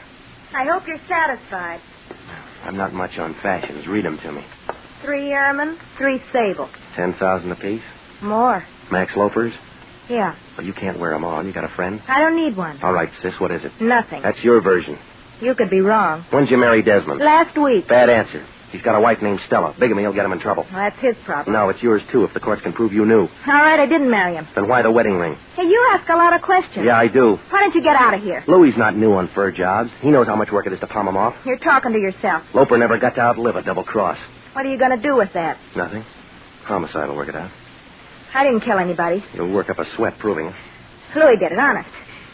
He killed my stepmother because she knew how the job worked. He gave it to Loper, too. He would... Hiya, friends. It must be raining. The worms are coming to the top. Hello, Louis. Regan's got it figured. I was just stalling him till you got here. Sure, Georgia. I know. Honest, Louis, honest. I didn't mean to say you did the knockoffs. We'll talk about it later. You better finish it now. You're not going to be around. We'll see. They got a spot all staked out for you up north. Isn't that interesting? Regan, I got a set of instructions for you. I want you to be real nice and follow them. What's in it for me? You kill me, Seamus. I'm holding all the cards. You want to rake in the pot. I better get going, Louis. We shouldn't be seen together right now. Slow down, baby. I got something for you, too. Louis, Big mouth. Big mouth. Look, you didn't have to hit her more than once. She got off easy. Everybody's got 32 teeth.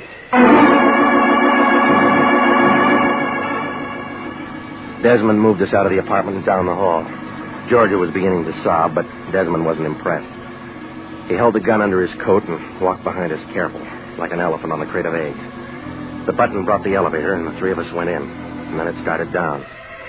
When the door swung open on the first floor, a whiff of bourbon came floating in, packing a .32. Louis turned white. Stella!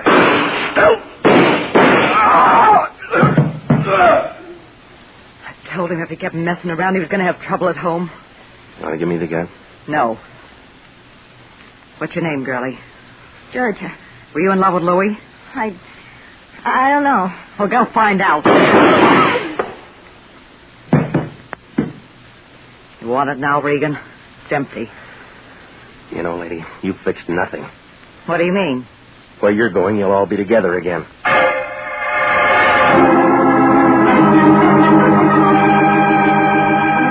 Well, it was all over fast, like a dollar dinner. The coroner's office sent out some boys for Georgia and Louis, and Sanducci picked up Stella. Desmond had himself a pretty good thing. Do a tie-in with a furrier and move the furs across the border with nobody making a fuss. Oh, it was slow work, but $10,000 a week's pretty good pay, and it was real safe. Loper wasn't going to say the furs were even stolen until they were turned into money. Of course, he never got to say it at all. Everything would have been all right if Stella didn't see green every time Louis saw blonde. Well, the insurance company thanked us for what we did to expose the fraud. The Lion was unhappy. He said they should have shown their gratitude with something more lasting. They gave it to him, a 1949 pocket calendar.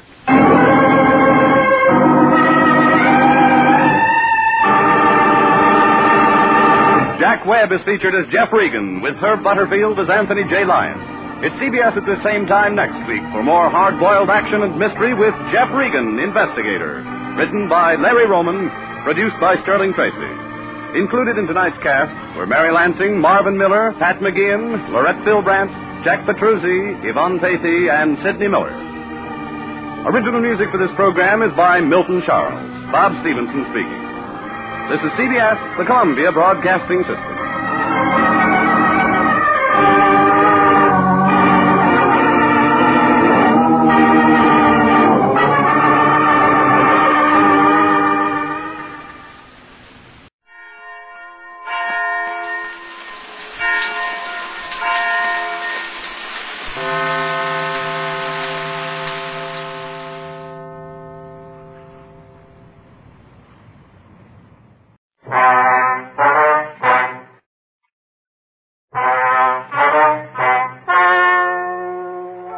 Ladies and gentlemen, the story you are about to hear is true.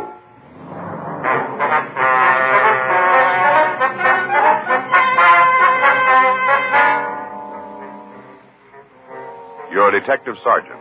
You're assigned a robbery detail. A wholesale drug company has been held up. $4,000 in narcotics has been taken. Your job? Find it.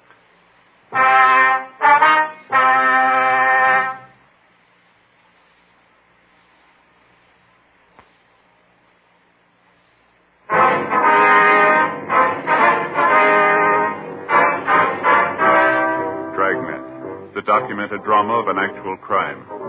For the next 30 minutes, in cooperation with the Los Angeles Police Department, you will travel step by step on the side of the law through an actual case transcribed from official police files. From beginning to end, from crime to punishment, Dragnet is the story of your police force in action.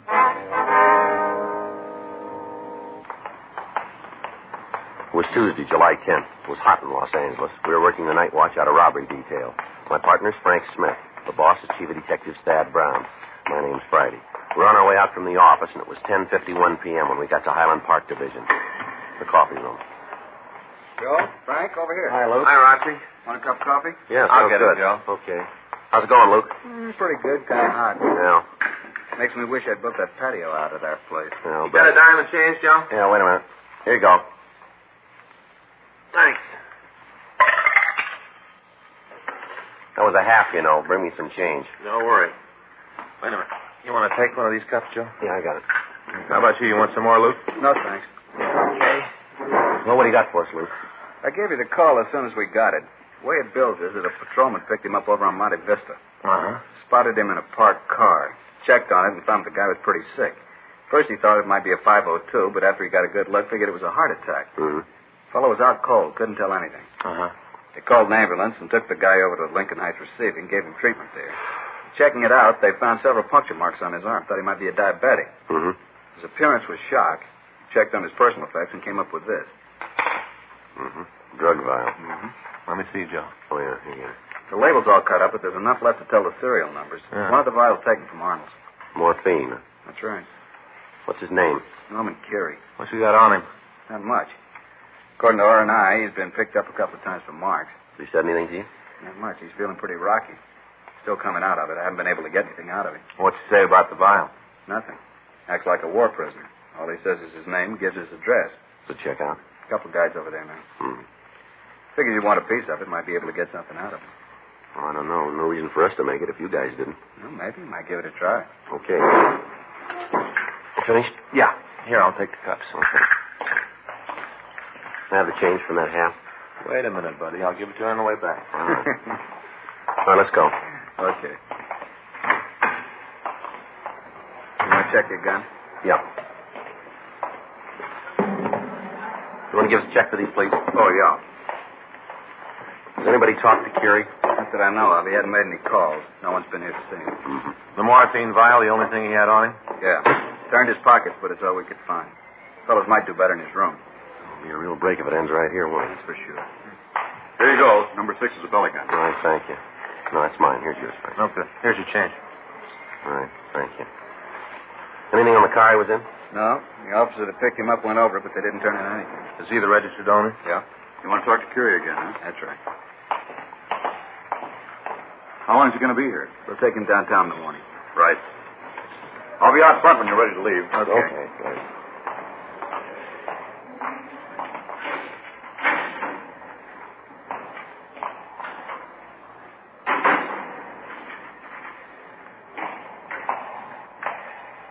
You back again? That's right. Brought some help, huh? Want to ask you some questions, fella. My name's Norman Curie. I live at 9672 Farnham Street. Yeah, I've heard. Then you've had it for me. I'm not giving you the time till I talk to a lawyer. Where'd you get the morphine vial? My name's Norman Curie. I live All at right, we've been through all that. 9672 Farnham Street. Look, you're in for a lot more than a narco charge. From where you sit? No matter how you see it. You got trouble, Curie. Go ahead, cop. I like stories. You're not doing yourself any good with this routine. You're not doing me any harm. I don't have to talk to you. Nothing in the book says I got to give you fresh air. Now, all of you, get off my back. You come in here and try to nail anything more than narcotics on me, the guys in the coffee room will laugh you right out of the station. Once around, I'll give it to you again. My name's Norman Curie, and I live at 9672 Farnham Street, and that's it. You're giving us no more. You've had it. All right, let's go. How long are you going to hold me here? You'll be moved in the morning. When do I call a lawyer? I'll leave word out front. Thanks. Here. Jim, want to unlock it? You guys understand, huh? What? Hope you ain't sorry about what I said, just that there isn't anything I can give you. Yeah, sure. Just that nobody likes to be shoved around. Gets to the point where everybody's on your back. A guy don't like it. Yeah. Might not look like it, fella, but I ain't trying to be a big man. Well, I wouldn't worry about it. Huh? You're not.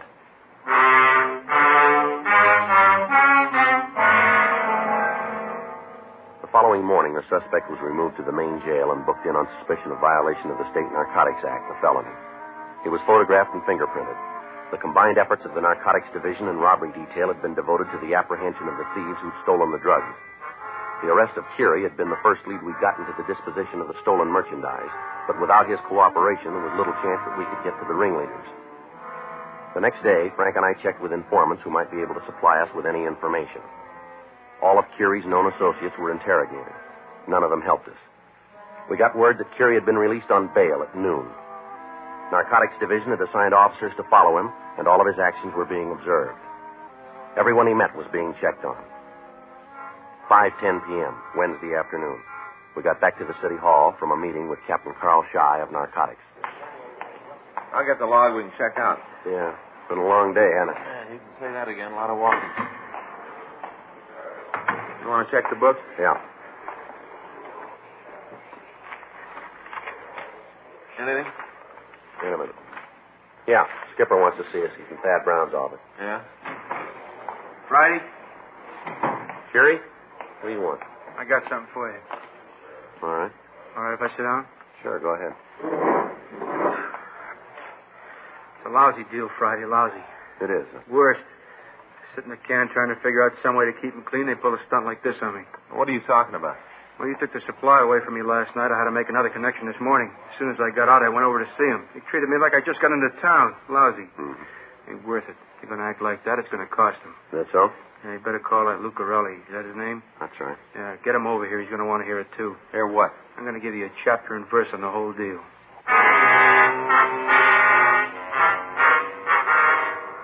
Frank put in a call to Narcotics Division and asked Sergeant Roxy Lucarelli to come over to the office.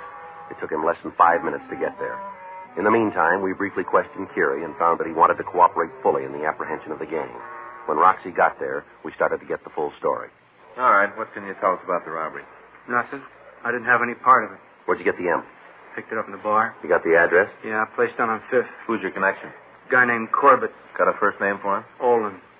How's that go? O-L-A-N? Yeah, I guess so. When'd you make the buy? Yesterday afternoon. The whole vial? Yeah. Did you scratch up the label? No, it was that way when I got it. Did you know the stuff was stolen? I put it down that I didn't ask for an original bill of sale. What about this Corbett? What do you know about him? Been hanging around the place a long time. I see him there all the time. Ever been in trouble? You mean with the cops? Yeah. I don't know. I guess he's been picked up a couple of times for possession. You ever done any time? A couple of months in the county jail. Probation? I think so. I never got in a big conversation with him about it. You know where he got this stuff? I can't pin it down for you. Got an idea? Well, it must be the bar. A lot of places there you can get connection. You know who it could have been? No. Anybody around there got a lot of money that they can't explain? Well, most of the customers will fit that. You want to give us a description of this Corbett? What's that for? Like check his record. Oh. Well, let's see. I think he's about 45, maybe 46. Around in there someplace. Yeah. Guess he's about 160 pounds. 5'9", I think. Go ahead. Well, he's got kind of dark hair. Gray, in here. Around the temples. Yeah. Like that. Anything else about him? Well, he's got a kind of limp. One leg is shorter than the other. You know which leg it is? No, I never paid any attention to it. Ring any bells for you, Rox? It might be. I think I know what he's talking about. I'll check R&I, Joe. All right.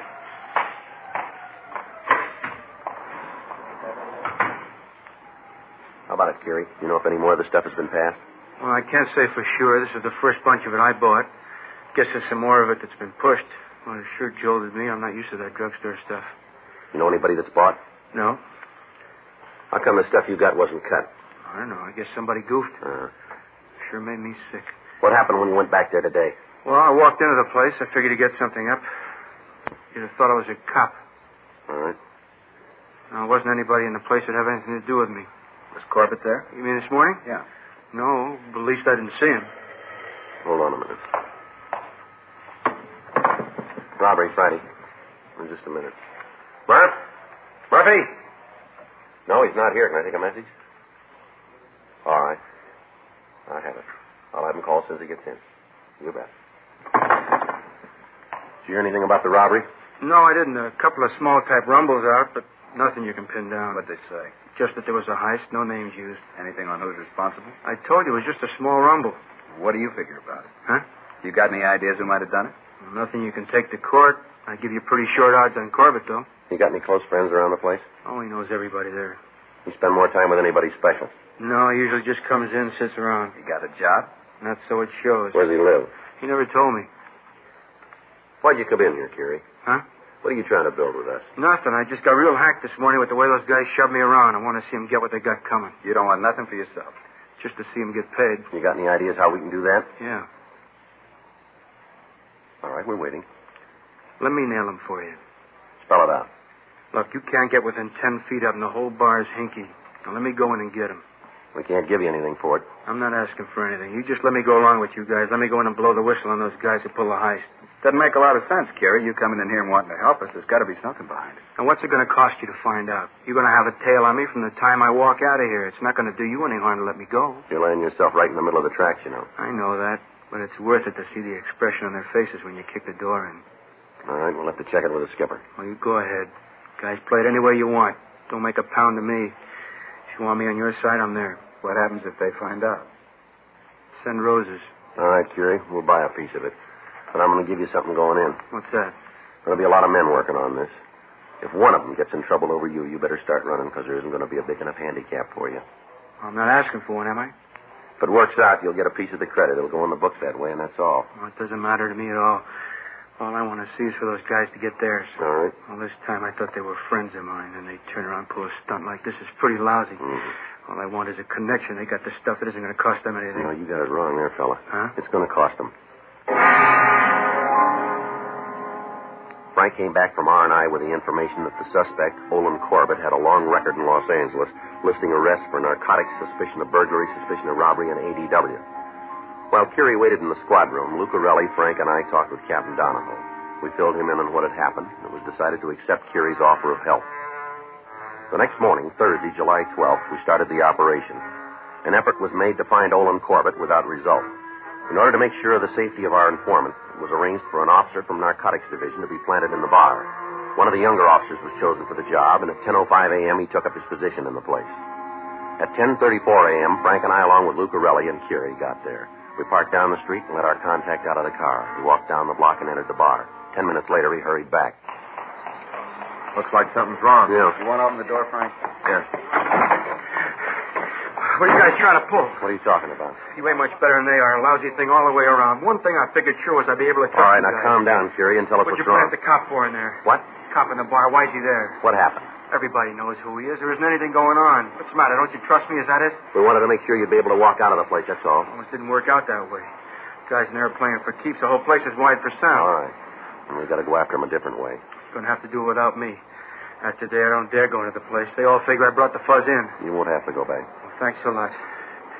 Well, it sure goes to show you. What's that? Play footsie with the cops, you're bound to get burned. We appreciate what you did. Well, a lot of good that does. The word gets out, I'm in big trouble. As soon as those guys find out I've been going with you, I've had it. Give me one good reason why you had to put the cop in there. What kind of insurance is that? Yours. Huh? We're trying to keep you alive. We went back to the office and talked with Captain Donahoe. We told him what had happened. After conversations with Chief of Detectives Thad Brown and Captain Carl Shy, it was decided that the bar on 5th Street was important enough to warrant a 24-hour stakeout. The crime lab was contacted, and we asked their aid in arranging the surveillance. Lieutenant Lee Jones suggested a camera mounted in a delivery truck. We got in touch with one of the larger truck rental services in the city, and we got permission to use their equipment. It was decided that a panel truck parked a short distance from the bar could be used to observe both the front and rear entrances. A small slot was cut in the side of the truck so that a 16-millimeter camera could be used. Frank and I spent an hour with Lieutenant Jones going over the workings of the camera. The following morning, we took up our positions outside the bar. For the next 12 hours, we took pictures of everybody entering and leaving the place. Men from Narcotics Division relieved us during the nighttime hours. For 3 days, the surveillance continued without result. Hundreds of feet of film were exposed and processed. Still, we were no closer to apprehending the suspects.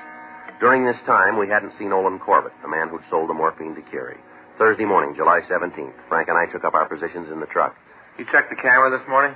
No. Luke said we probably have to put in a new film magazine, didn't he? Yeah, better take care of it. You know how to do this? Well, you were there when Lee explained it, weren't you? Yeah, but I kind of forgot. Well, that's good. Then I better know how, huh? Yeah. Here's the film. All right, let me take a look. Nothing to it. You just follow these lines here. Oh, yeah, that's right. You want to throw that little catch there? No. This one. This one. Oh, yeah. Okay. We go under that thing? You want to do it? No, go ahead, Joe. I think you're supposed to turn that little gizmo there, that one, to make sure you're threaded up all right. No, you're wrong. The little knob right over there. You were wrong. Aren't you going to turn it? I'm going to turn it as soon as I get this threaded up. If you turn it now, you tear the film. Yeah, but you're supposed to turn it. We turn it after we thread it up. Oh. Well, I remember that you turned it. You know you're a big help to me, Frank. Yeah. Oh, it's going to be another hot one. It's hot in this truck, too. Yeah. Had Faye pack a different lunch today. Mm-hmm. Chopped egg sandwiches and potato salad. Mm-hmm. Want one? A little early, don't you think? Oh, might be. Figured you might be a little hungry, though. No, not right now. Frank? Yeah? Want to switch on the camera? Huh? Got something? Come here, take a look. No, up this way. See him come up the street? No, where? Right there, see? Huh? Just passing the bakery there. Oh, yeah. It looks like Corbett to me. Yeah. All right. He's going into the bar. Yeah, first time we've seen him. Mm-hmm. Alone. You better call Luke. Have him put a tail on the guy when he leaves. Yeah. Wait a minute. Huh? Corbett's coming out the side door. Yeah, he's going back to that Cadillac. You see that corporal in the alley? No, it must have been while we were loading the cameras. Oh. Hey, wait a minute. There's a woman behind the wheel. Oh, she's getting out. You getting everything there? Yeah, I think so. Well, you're not now. Why'd you stop? Well, I just took my thumb off for a minute. I'll start it again. Looks like she's giving Corbett something. Yeah, small package. We better have him picked up and see what it is. As soon as he leaves, I'll get in touch with Luke. Okay, cut the camera. That's enough. You better get on it. He's shoving off. Car's leaving, too. You want to get the license number? Yeah. It's 2 Victor 22876. Might be a break. Yeah. At least we know one thing. Huh? We got a contact.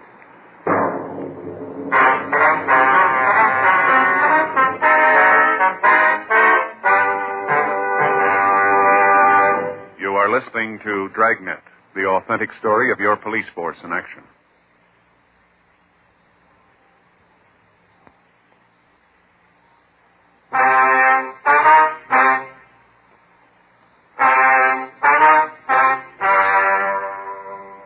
We got in touch with the narcotics office and made arrangements for Corbett to be taken into custody. The arrest itself was made in such a way as to appear routine. A check of DMV gave us the name of the owner of the black Cadillac that we'd seen behind the bar. The car was registered to a Mrs. Beulah Pringle, 5742 Los Feliz Boulevard, legal the same. We ran the name through R&I, but we found no criminal record for her. The pictures we'd taken were processed and shown to the witnesses of the warehouse robbery. 2 of them positively identified Corbett as the lookout man on the job. Frank and I, along with Roxy Lucarelli, talked to him at the main jail, but he refused to give us any information regarding the holdup. He was booked on charges of robbery. For the next week, a constant surveillance was kept on the Pringle woman. All of the people she came into contact with were checked on. We made several attempts to search her home, but there was always somebody there. On Tuesday, July 24th, a week after we'd first observed her, she was seen at the bar again. This time, she passed a small package to one of the regulars of the place. He was taken into custody and found to have had a large quantity of pure morphine in his possession, but he refused to say where he'd gotten it. Without finding the cache of narcotics, there was little reason to take the woman into custody. On Wednesday, July 25th, we got word that she left her home. Frank and I drove out there and succeeded in making a complete search of the place, but we found nothing. A check of her car turned up none of the stolen narcotics. The surveillance continued. Another week passed. Wednesday, August 1st, she again made a meet and turned over a package of narcotics which we believed to have been taken in the robbery. After talking to the man we'd picked up, Frank and I met in the squad room. He isn't going to give us anything. No. Well, we'll talk to the DA's office in the morning, see what we can do. There's got to be something about the Pringle woman that'll tell us where the narcotics are. Well, you've been over all the information. Have you spotted anything? No, but she's got to pick it up someplace. Where? I don't know. You've got the list of places she goes to? Yeah, in my locker. You want to get them? I'll check the book. Yeah. Where are they, Joe? Top shelf there. Should be on the left side. Huh? Top shelf on the left side, right in front of you there. Oh, yeah, here I got it. Anything on the book for us? No. Okay, let's go over these again. All right. Here's a report from Roxy. Mm-hmm. This woman's got regular appointments at the beauty shop. She has her hair fixed on Thursdays. It's her car service at the corner of Salmon Harbor. Name of the market where she gets her groceries, her bank, the kid who delivers the morning paper. They've all been checked out. What about a boyfriend? Checked him way back. There's nothing there. You know anything about her kids? 2 boys by a former marriage. Uh-huh. One's 10, the other's 12. They stay at the school in the valley. Address is on the report there. Oh, yeah, here. Sees the kid about every week. Mm-hmm. Well, you can say she's an attentive mother. Well, maybe she's got another reason. What do you mean? A couple of days after she sees the kid, she makes a drop. Yeah. That's the way it looks, doesn't it, here? Maybe she's got something besides kids over at that school. Frank and I made arrangements to search the room occupied by the Pringle youngsters. We drove out to the valley and talked with the head of the school. Without telling him what we were looking for, Frank and I got into the room and began to go over it. Anything in the closet? Now, wait a minute. A couple of suitcases here. Looks like they're full of clothes. Nothing in these drawers. Hold it a minute, Joe. Hmm? The suitcase here looks like a makeup kit. What's in it? Oh, I can't tell. It's locked. Let's see it. What? Take a look. Uh-huh. You got anything I can use to open the case? I'll try this. Okay.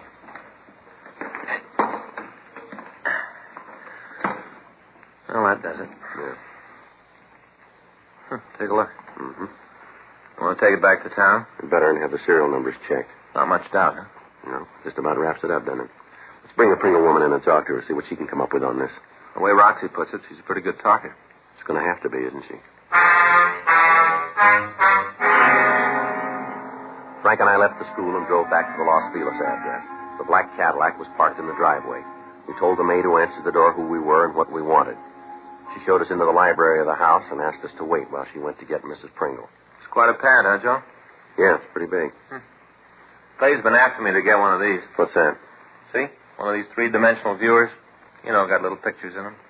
Clay says they're great for the kids. Yeah. Got all kind of pictures. Yosemite, Yellowstone. Pretty interesting. All in 3D, too. Gentlemen, something you want to see me about? We're police officers, Miss Pringle. Frank Smith. My name's Friday. Yes, I know. What was it you wanted to see me about? You know a man named Olin Corbett? Corbett? No, I don't think so. How about Peter Ulrich? Nothing there either. You mind telling me what this is all about? Why, that you know as well as we do, don't you? This is some kind of a joke. I'm afraid I can't go along with it. No, ma'am, it's no joke. You're trying to say something. Why not stop going in circles and come right to the point? All right. You're under arrest, Miss Pringle. For what? Robbery and narcotics. Would you like to sit down? No, thank you. No. Anything I can get for you? Drink, maybe? No. You must have some kind of evidence to make a charge like this. We have. You mind telling me what it is? We've got motion pictures of you meeting the men that I mentioned. Pictures of you passing the narcotics to them. We checked your children's school. We found that makeup kit. Not much doubt, then, is there? No, ma'am. Nothing I can do? No. Get your coat. I guess so. Miss Pringle. What? This house and the car. You mind telling me why you went into a thing like this? I guess it'd sound pretty silly to you. Right now, it's pretty well to me. We'll listen if you want to tell us. I divorced my husband several years ago, Mr. Smith. I got a good settlement, a lot of alimony. Gave me just about everything I wanted. Maybe it gave me too much. I didn't have anything to look forward to, nothing to act as a sort of challenge. You understand? I guess so. I met a man, nice enough guy. One thing led to another, and he suggested the robbery. Sounded like something to do, something so I wouldn't be bored anymore. That's why we did it. It wasn't the money with me. I guess it was with him. You want to give us the name?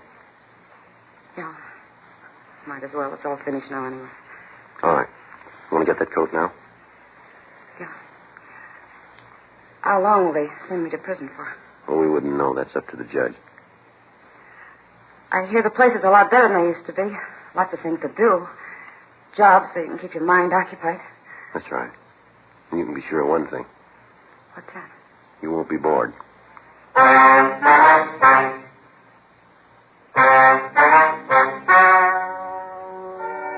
story you have just heard is true.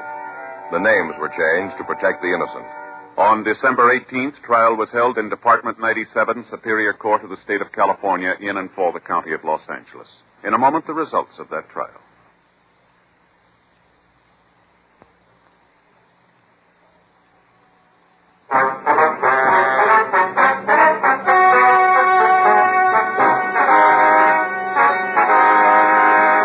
Norman Gerald Keary was tried and convicted of violation of the State Narcotic Act, a felony, 1 count. Olin Lambert Corbett, Beulah Valerie Pringle, and Peter Larson Ulrich were tried and found guilty of robbery in the first degree and violation of the State Narcotics Act, a felony. Robbery in the first degree is punishable by imprisonment in the state penitentiary for a period of not less than 5 years. Violation of the State Narcotic Act, a felony, is punishable by imprisonment for a period of from 5 years to life in the state penitentiary.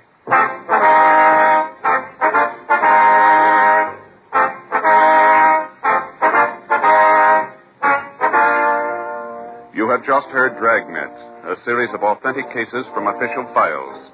Technical advice comes from the Office of Chief of Police W.H. Parker, Los Angeles Police Department.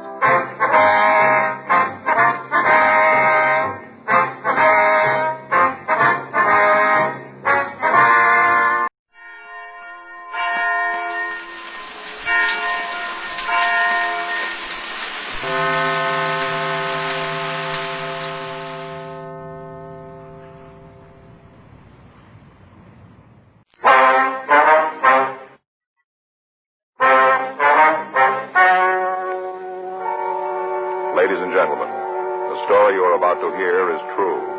The names have been changed to protect the innocent. Dragnet.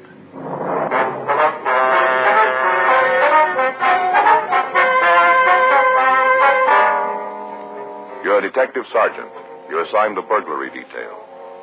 For the past several weeks, a gang has been breaking into neighborhood stores. Routine investigation fails to turn up any kind of a lead. Your job? Find one.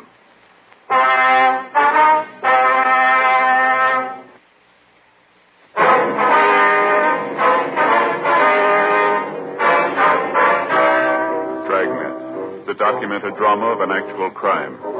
For the next 30 minutes, in cooperation with the Los Angeles Police Department, you will travel step by step on the side of the law through an actual case transcribed from official police files. From beginning to end, from crime to punishment, Dragnet is the story of your police force in action. It was Tuesday, March 20th. It was cold in Los Angeles. We were working the day watch out of burglary detail. My partner's Frank Smith. The boss is Captain Bernard. My name's Friday. We were on our way out from the office, and it was 9:47 a.m. when we got to the third floor of the Beryl Arms Hotel, room 314. Sure dark. Yeah. Want to try it again? Yeah. Sounds like somebody's moving around. Yeah. Who is it? You Jed Nagel? Yeah, why? Police officers would like to talk to you. I ain't done nothing wrong. There's no reason to rouse me. You want to open the door? All right. Come on in. I just got up. Yeah. You alone? Yeah, there's nobody else. Thanks. Yeah. That's the bathroom. I told you that there wasn't anybody else here. Well, you don't mind if we look around, do you? I do too, mind. I don't like you cops coming around. You're going to ruin my reputation. People in the building going to think you're friends. Well, now, I'll tell you, we won't tell them if you don't. What do you want, anyway? We got a report that you were down on East 5th last night. Is that right? Well, I don't know. All last night's kind of foggy. I don't remember where I was exactly. Do you remember being downtown? I told you I didn't. Why? What are you trying to lay off on me now? Place is clean, Joe. Well, I told you it was. Now you want to fill me in on what this is all about? All right, we'd like to know what you were doing downtown last Well, night. how do I know? I had it rough last night. Anybody else along with you? No, not that I remember. You remember being near the Palace Liquor Store? No, not right off. I might have checked, I throw a lot of business their way. Well, why all the questions? Is there something wrong? We'd like to have you tell us. Well, I'd like to help out, but there ain't nothing I can do. We got a field interrogation report that you were in the area. Police car stopped and shook you down. Isn't that right? Shit. Ain't nothing new. I'm always getting stopped. You ever been arrested? Couple of times. What charge? Drunk. At all? Yes. Never stood anything heavier than drunk. Ever do any big time? No. A couple of months at Castell. Went up to, take the cure. Didn't hold on, did it? Well, no. Never mind. You don't happen to have an aspirin, do you? No, we don't. How about your friend here? He said we didn't. Oh, that's too bad. Sure could use one. Mind if I take a look in the bathroom? There might be something in there to take care of my head. Sure, go ahead. We checked your record before we came up here. Is that right? Yeah. Find out anything? Enough to know there's a warrant on you. For what? Seems you got two wives back in Texas. They're both looking for you. All right, now come on. Get your clothes on. Yeah. Do you want to tell me what this is really about? What? They didn't send two plainclothes cops down here to take me in on a bigamy charge. What's the real pitch? There was a burglary last night. I wondered if you had anything to do with it. Burglary? That's right. Not me. I haven't got the guts to get into something like that. Mm-hmm. That's what caused all the trouble with the women. What's that? Oh, I'm all the time telling me I should get off the dime and do something. Morning, noon, and night. All the time running off at the mouth about how I was lazy. You can't expect a man to take much of that. Come on, get your clothes on. You gonna send me back to Texas? We don't know what's going to happen. We just have to take you in. Gee, I sure hope I don't go back. Woman's nothing but trouble, mister, nothing else. You remember it. Must not bother you much. Huh? You married two of them. Jed Nagel was taken to the main jail and held for the Texas authorities. A check of his actions on the previous night showed that he couldn't have committed the burglaries. 11:30 a.m. Frank and I checked to the office, and then we went over to the crime lab. Ray Pinker was just finishing up his investigation. Come on in, Joe. Right. How's it going, Ray? Yeah, just wrapping it up. You got anything for us? Same as you had on the last three jobs. Here, pictures are there. Take a look. Well. Oh, they're still a little damp. Yeah. This is the entrance, huh? Yeah. They went through the wall from the barber shop into the bar. How'd they get in there? Barber shop? Yeah. Used a jimmy on the back window. Climbed in, went to work on the wall. Wonder why they didn't go right into the bar. Place is covered by an alarm system, Joe. Mm-hmm. Here. This is the box inside. Yeah. If they turned it off after they got into the place. You got any prints? No. Went over all the windows, safe, bar itself. Didn't turn up anything you can use. What about the men themselves? Can you give us anything on them? Must have been at least two of them. Might have been three. How'd you come up with that? Footprints. Oh. They kicked up a lot of plaster when they went into the place. A lot of dust around. One of them wore a size 9 shoe, and the other one had a size 7.5 foot. Where'd you get the third man? A lot more of the smaller impressions. Either the little guy jumped around more, or else there was someone to help make the prints. Mm-hmm. Anything else, Ray? We got some good pictures of Jimmy marks in the barber shop. If you come up with a tool, we'll be able to match it for you. What about the safe, Ray? Punch job. No class there. Anything on it? Mm-mm. How much they take this time? Owner guesses at about 5,000, wasn't it, Frank? Yeah. Gives them a total of what? Well, according to our figures, a little over 12 since they started working. Scoring good. Better than they think. Huh? We've just about run out of leads. Frank and I have been all over town trying to scratch something up. None of them work out. Gotta be one someplace. Yeah, the skipper keeps telling us that. Corner pocket's on his back. Bound to be. Yeah, I guess so. Doesn't make it any easier on us, though. You signed the application. Yeah, well, thanks, Ray. Anything turns up, give us a call, will you? Sure, Joe. Isn't likely, though. You've had it. Yeah. You going back to the office? Yeah, staff's office should have those cards for us by now. Okay, hope they point somewhere. Yeah, you better get in line, huh? Take it easy, Ray. Yeah. Drop around sometime. I'll pop for a lunch. Well, we get this one cleaned up, we'll buy. You got a deal. My wife will go for that. What? She's been after me to lose some weight. Uh-huh. Looks like it'll be a long diet.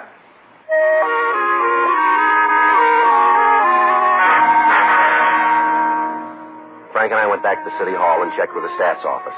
In the runs they'd made, they came up with cards on 7 men who were known to have used the same method of operation in committing burglaries. We checked the list through R&I. 3 of the possibles were still serving sentences in San Quentin. 1 of them had died, and 2 were in eastern jails. The 7th, a Norris Pauley, had a record listing 4 arrests and 1 conviction. His address was given as 4622 50th Street. We left the office and went out to check on him. The register listed him as living in apartment 12. We walked upstairs. Should be on the left, huh? Yeah.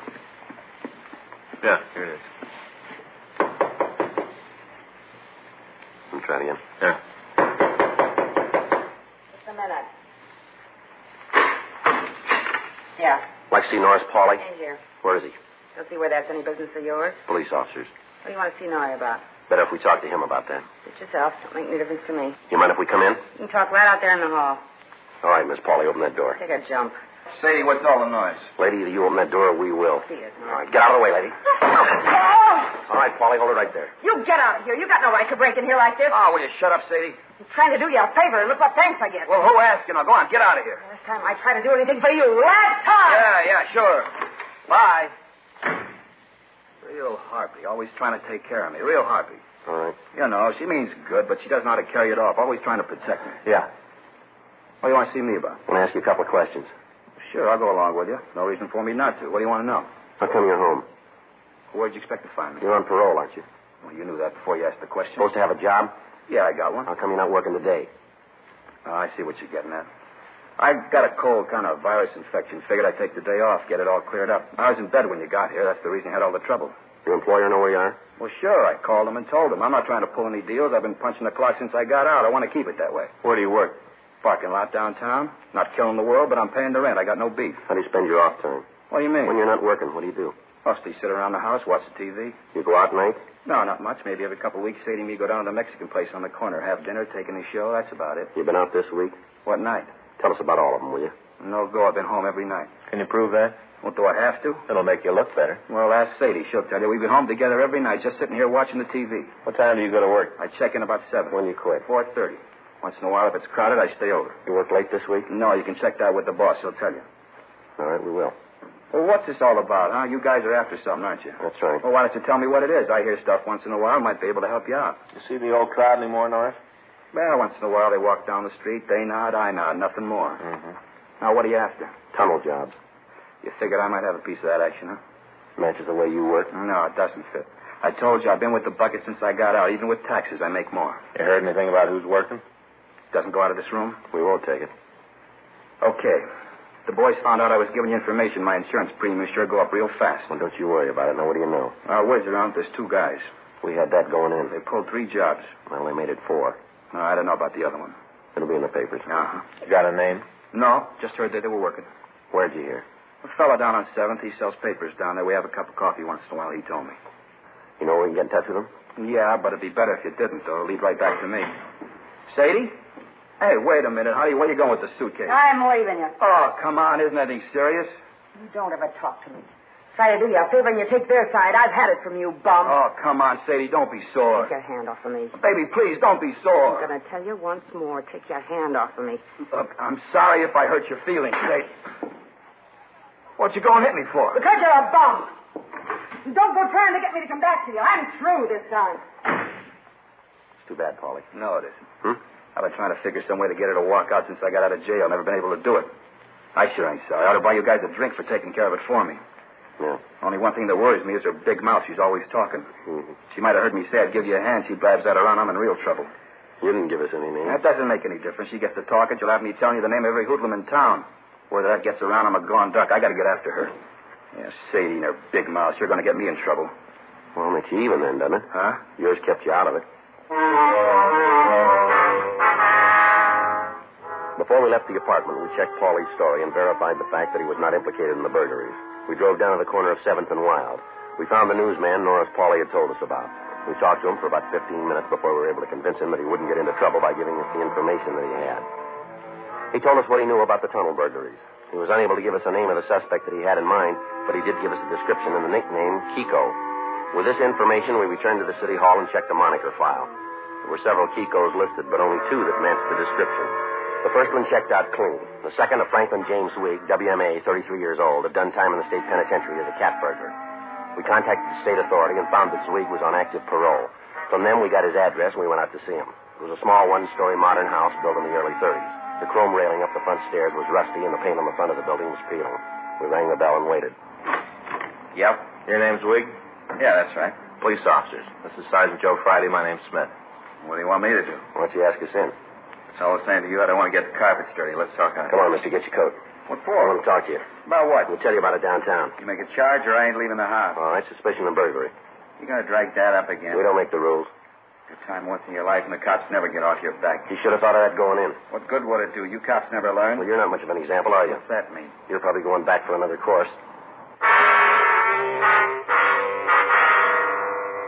Before we took the suspect downtown, we made a thorough search of his home. We found nothing to tie him in with the burglary.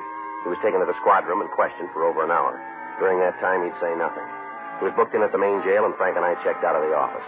The next day, Wednesday, March 21st, we had him brought from his cell. We talked to him in the interrogation room of the main jail. How long you guys think you're going to be able to hold me? Depends on when you decide to talk. Tell you what, cop, I'll make a deal with you. No deals. What do you mean? We don't want you. We want the guy who engineered the burglaries. Well, then why don't you let me go now? Want to make sure the story gets a play in the papers. Well, what's that going to prove? Your friend will get worried. We'll figure you're going to talk. Look, if I was mixed up in anything, I'm not one way or the other, but if I was, why should he get worried? Word's out that he's the brains. Well, where's that from? All over town. It's not true. The way we got it, stories around that you went along for the ride. Other fella did all the brain work. Who said that? Everybody was talked to. Well, then if everybody's talking about him, why ain't he here instead of me? Because he's a smart one of the pair. Somebody's got to fall, might as well be you. He can pick up another partner. You telling me the real scamp? That's the way we get it. Not true. Well, we only got your word for that. All I know is if I ever get in trouble, I'd want to make sure I had a pigeon waiting to take the beef. You're here, he's out. Now, you tell me who's smart. How'd you get to me? It was in the books. Not like this. I fell for cat burglary. Nothing to do with tunnel job. Somebody had to blow the whistle. That's so? Sure. You had no call to pick me up. Just right out of left field, you walk in. Who did it? Who made the call? Somebody did, huh? Somebody pointed me out. Come on, I know who it was. You ain't going to get him in trouble telling me. Somebody told you, didn't they? That's right. Oh, fits real good. Well, I tell you this, cop, I ain't that dumb. A lot of things I've done that I don't want anybody to know about, but I never blew the whistle on a friend. That's one thing I didn't do. Mm-hmm. All that stuff about him being the brains, it's a lot of coconuts. He can't get into a phone booth without help. I figured the whole deal. It was me who said we'd had it and ought to stop. He wanted to keep going. That's why I left. When was this? Night before last. After we got through, he was sore because there was only a little over $4,000 in the box. We heard there was around 10. Yeah. Said he wanted to make a big score before we quit. Said to go together on one more. Told me what he wanted to do. I wanted no part of it. The guy's off his rocker. I left. What's he got in mind, you know? Wants to tunnel into a bank.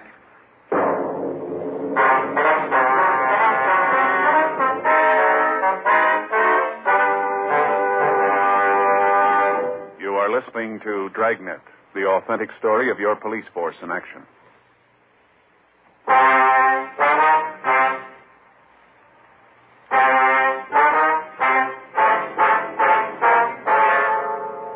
We continued to talk to Franklin Zweig. From him, we got a complete description of the second suspect and the name Lester Kroll. We checked the name through R&I, and we came up with a record for him. Listed were several arrests for purse snatching and suspicion of assault. In spite of the arrest, Kroll hadn't served any time in jail. We showed the mug shot in the package to Zweig, and we got a positive identification. We asked the suspect in custody where Kroll lived. He gave us an address on South Figueroa, but when we checked there, we found that Kroll had left without giving a forwarding address. We talked to all of the people listed in his package as having known the suspect. None of them could or would tell us where the man was. We questioned Franklin Zweig further, but he was unable to tell us what bank Kroll had in mind. We contacted Vern Alm of the Bank of America, Frank Stump of the Security First National, and other special agents of Southern California banks. They, in turn, notified the branch managers to be on the lookout for evidence of Kroll working in their neighborhoods. Special M.O. bulletins were put out to all officers in the city, giving particulars on the methods the suspect was known to use. In addition to these, local broadcasts and APBs were gotten out on all suspects. For a week, the search dragged on. During that time, there were no further reports of attempted tunnelings and no sign of Lester Kroll. Friday, March 30th, 8:01 a.m. I checked into the office. Frank was waiting for me. Morning, old buddy. Hi, Frank. Beautiful day, huh? No, it's a little cold out. Yeah, but it doesn't make any difference to you, huh, old buddy? No, it doesn't. You feel any different? You feel any different today than you did yesterday? Are you all right? Never felt better. How about you, old buddy? Yeah, I'm fine. Hey, just a minute. I know what's wrong. You do, huh? Yeah. You didn't think I'd forget, did you? Listen, I don't even know what you're talking about. Ah, come on, old buddy. Just a minute. I'll get it. Got it right over here, right up on the top shelf. I brought it in myself. Here you are, Joe. Wrapped it myself, too. Looks pretty good, huh?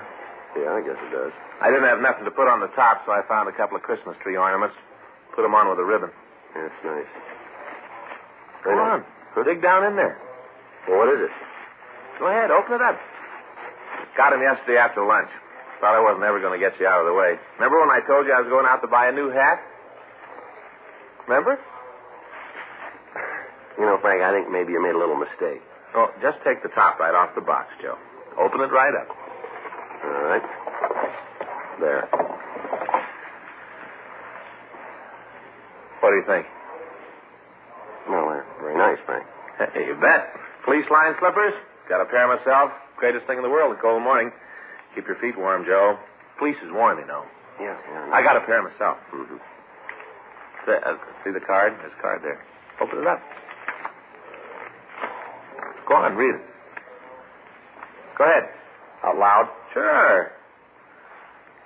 This is the day that comes once a year, the day your face does shine. A happy day for one and all, because today you're 9. Doesn't match too good, I guess. It's all I had at the shoe store. Happy birthday, Joe. You know, I just don't know what to say, Frank. Well, I know how you feel, old buddy. I understand you're all kind of choked up, huh? Mm-hmm. Yes, I am. This isn't my birthday, you know. How you choked up? Huh? This is not my birthday, Frank. Well, it's the 30th, isn't it? March 30th? Yeah. My birthday's August 30th. Now, wait a minute, buddy. It can't be. I got it right here in my little book. Wait a minute. See right here? March 30th, Joe's birthday. I wrote that myself. You know my handwriting. March 30th. Yeah, you got the date right, but it's not mine. You kidding me? Frank, I know my own birthday. Huh. It's funny. Must be somebody. Who do I know named Joe? I got it. Joe. Burglary Friday. Yes, March sir? 30th. That's right. Mm-hmm. March 30th? Where is that? I see. All right, sir. We'll be right out. Yes, sir, right away. Come on, old buddy. We got one to roll on. August 30th. Huh? I say we got to roll. Let's go. Barry over at the street department. We got a call this morning. Yeah. Looks like somebody's trying to dig a tunnel in the storm drain. Frank and I left the office and we drove over to the corner of Silver Lake Boulevard and McCollum Street. We met with Barry Falcon of the street department. He led us to a manhole in the middle of the intersection. He told us that there had been numerous complaints from citizens in the area that the cover on the outlet kept rattling. When the street department checked it, they found that the cushioning material around the metal plate had been removed. It was replaced, but the next day there were several more calls. When the neighbors were questioned, they told of a man who arrived in a pickup truck about 2:30 in the morning. He'd lift the cover and enter the storm drain. Before the daylight hours, he'd leave and he'd drive away. From the description they gave, it was possible that the repairman was from the street maintenance department, but a check of their records showed that no crews were working in that area. After talking with Falcon, Frank and I climbed down the ladder into the drain. We walked about 20 feet up the tunnel, and we found the reason that we'd been called. Barry tell you what's over us? Well, near as we can figure, it's the vault in the bank, isn't it? Sure isn't kidding. Take a look over here. Got all the equipment, lamps, a couple of drills. Yeah, but he's not going to be able to use them unless he ties into an electric line someplace. I probably figured he'd run into one. Mm-hmm. Hey, what's that over there in the corner? We'll take a look. Can you see it? No, better leave it alone. What do you got? He's got it all figured. What do you mean? The bottle over there? Yeah. Looks like nitroglycerin. The people in the immediate vicinity were shown the mug shots of Lester Kroll, who was positively identified as the man who had worked in the storm drain. We asked about the truck, but none of the people could give us a good description of it. The employees in the bank were cautioned, and Frank and I arranged for a 24-hour surveillance to be set up on the storm drain outlet. 2 days passed without activity, and then on Monday, April 3rd, we waited in our car down the street from the intersection. 2:20 a.m. Have a cup of coffee, Joe? Yeah, wouldn't be bad. Boy, sure gets cold this time in the morning. Mm-hmm. Say, I finally figured it out. What do you mean? Who Joe was. What's that? Here. Got it's hot. Yeah, thank you. Joe. You know the name of my book, The Birthday? Oh, yeah. It's our mailman. It's our mailman. It was his birthday. Oh. I got him one of those cards that says, "We're sorry we forgot." You know the kind. Mm-hmm. We gave him the card and a carton of cigarettes. Old Joe sure got a kick out of it. Yeah. Sure gets cold this time in the morning. Take a look. Yeah, I see it. Clark in there. You see his face? Not from here. When he gets out.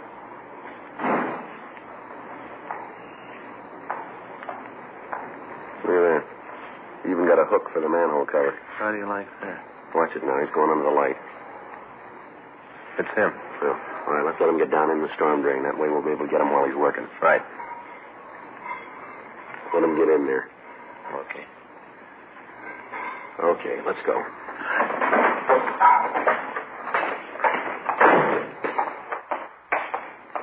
You want to give me a hand with the cover? Yeah.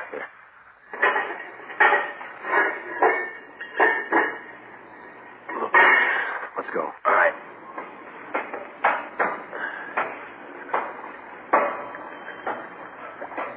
Okay.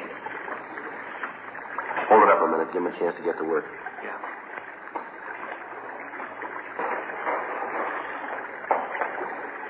All right. Okay, let's go. Come on. Right.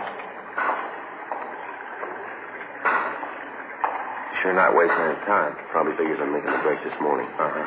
Take it easy now. Right. He's seeing good now. He's sure going after it. All right, come on, let's take him. All right. Come on.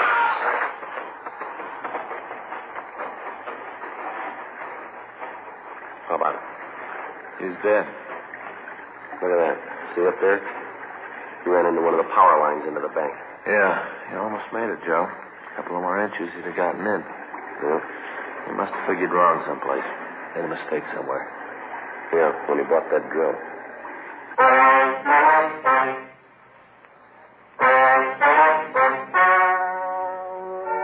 The story you have just heard is true.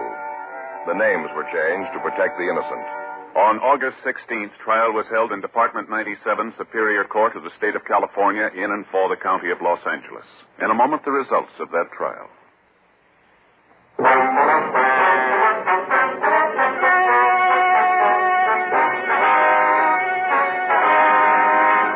Franklin James Weig was tried and convicted of burglary in the second degree, 3 counts, and received sentence as prescribed by law. Burglary in the second degree is punishable by imprisonment for a period of not less than 1, nor more than 15 years in the state penitentiary. At a coroner's inquest, the death of Lester Bruce Kroll was found to be accidental, occurring while in the commission of a felony.